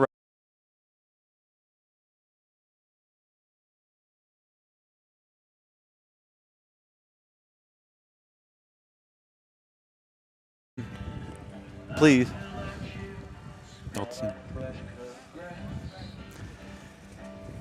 Hank Alphen with Doug Clifford back here at Jim Rockwell Stadium. It was senior night tonight here at New Lexington, and unfortunately the New Lexington Panthers came out on the short end of the stick, Doug. Valiant effort regardless, but yes, they were losers tonight to their rival Sheridan Generals, 33-22. Generals go to 9-1. New Lexington falls to 5-5. Generals had a strong second half. Well, they're a young team, and they'll be back, I'm sure, strong. But if they did make the playoffs, congratulations for that. But it's a tough game to lose on senior night. A lot of emotion here. And I know how these Perry County kids take football. They take it very serious, and they should. And you can put a red jersey on them, or black jersey, whatever. It doesn't matter. They take it very serious. And when you take a look at some of the highlights on our screen, it was Sheridan getting the job done in the second half. And, right here you're going to see New Lexington. That's a first half highlight. When they had a strong first half, and basically 3 quarters they were strong into the fourth with the lead, in fact, before falling late to a couple touchdowns that the Generals would have in the fourth quarter to finish the job. But you had Isaiah Stevens throwing the ball all over the place. Unfortunately, he found Sheridan 3 times with 3 interceptions. The Generals made the key defensive plays when they had to. Right there, though, 4th down touchdowns were the sign of the times tonight. Oh, how many? 2 or 3 touchdowns on 4th and 14, 4th and 15, first down conversions. But Hayden Henry had the biggest reception of the night for Sheridan, and it was an Isaiah Stevens pass. Yes, it was. One of the 3 interceptions Stevens threw tonight to the Sheridan General defense. And, Stevens threw a 35-yard touchdown pass to Bragland. There's a big sack right there that helped end it all hope for New Lexington late in the game. And Sheridan would punch it in moments later. Caden Sheridan had 4 rushing touchdowns tonight from 1 yard, 3 yard, 4 yards, and 10 yards out. He was the real deal once again for this team. If they want to go places very far, Caden Sheridan, with all the weaponry he has around him, has to be the key to continue it. Oh, no doubt. And the way he ran the football, especially in the second half, it's like he took charge of the game there in the third quarter. Another great game by him, a great game. Down the line, these kids played great tonight, all of them. They did. New Lexington was up 15-7 the first half at halftime, and they were up in that fourth quarter by 3 at 22-19. And the Generals got it done. And, teams like Sheridan are tough to beat always. Coach Paul Culver III has never lost to New Lexington. Unfortunately, Coach Board, he's not beaten Sheridan. Well, tonight was probably his best opportunity, and they just missed out. It really was. New Lexington falls to 5-5, but if they're playoff bound next week, we'll see if they get it done. It'll be 2 straight years for New Lexington to do so under Coach Board. He's only had 1 losing year, Coach Paul Culver III. He's never had a losing season as Sheridan in his 8th year as he continues to make the playoffs 7 times in 8 years for him. Well, what's really phenomenal is New Lexington's a young team. I mean, how many times we call a guy's name and junior, sophomore, junior, freshman.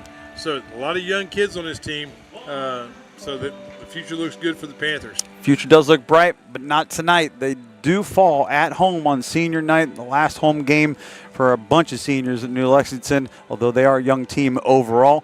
Playoff bound, this team's going to be on the up and up. They nearly took out these Generals. Sheridan, let's see if they got another run in them. They'll be hosting a game next week. New Lexington would be on the road if they slip in as a double-digit seed. Meanwhile, Doug, you and I are going to be at home in West Muskingum at Whirlwind Stadium next Friday for the Tornadoes, making it back to the playoffs for the 2nd straight year. I think that will make us official boosters of the West Muskingum Tornadoes. And by well, it should. It'd be. I can't wait to see them play. They're a great team. The coaching staff does a great job.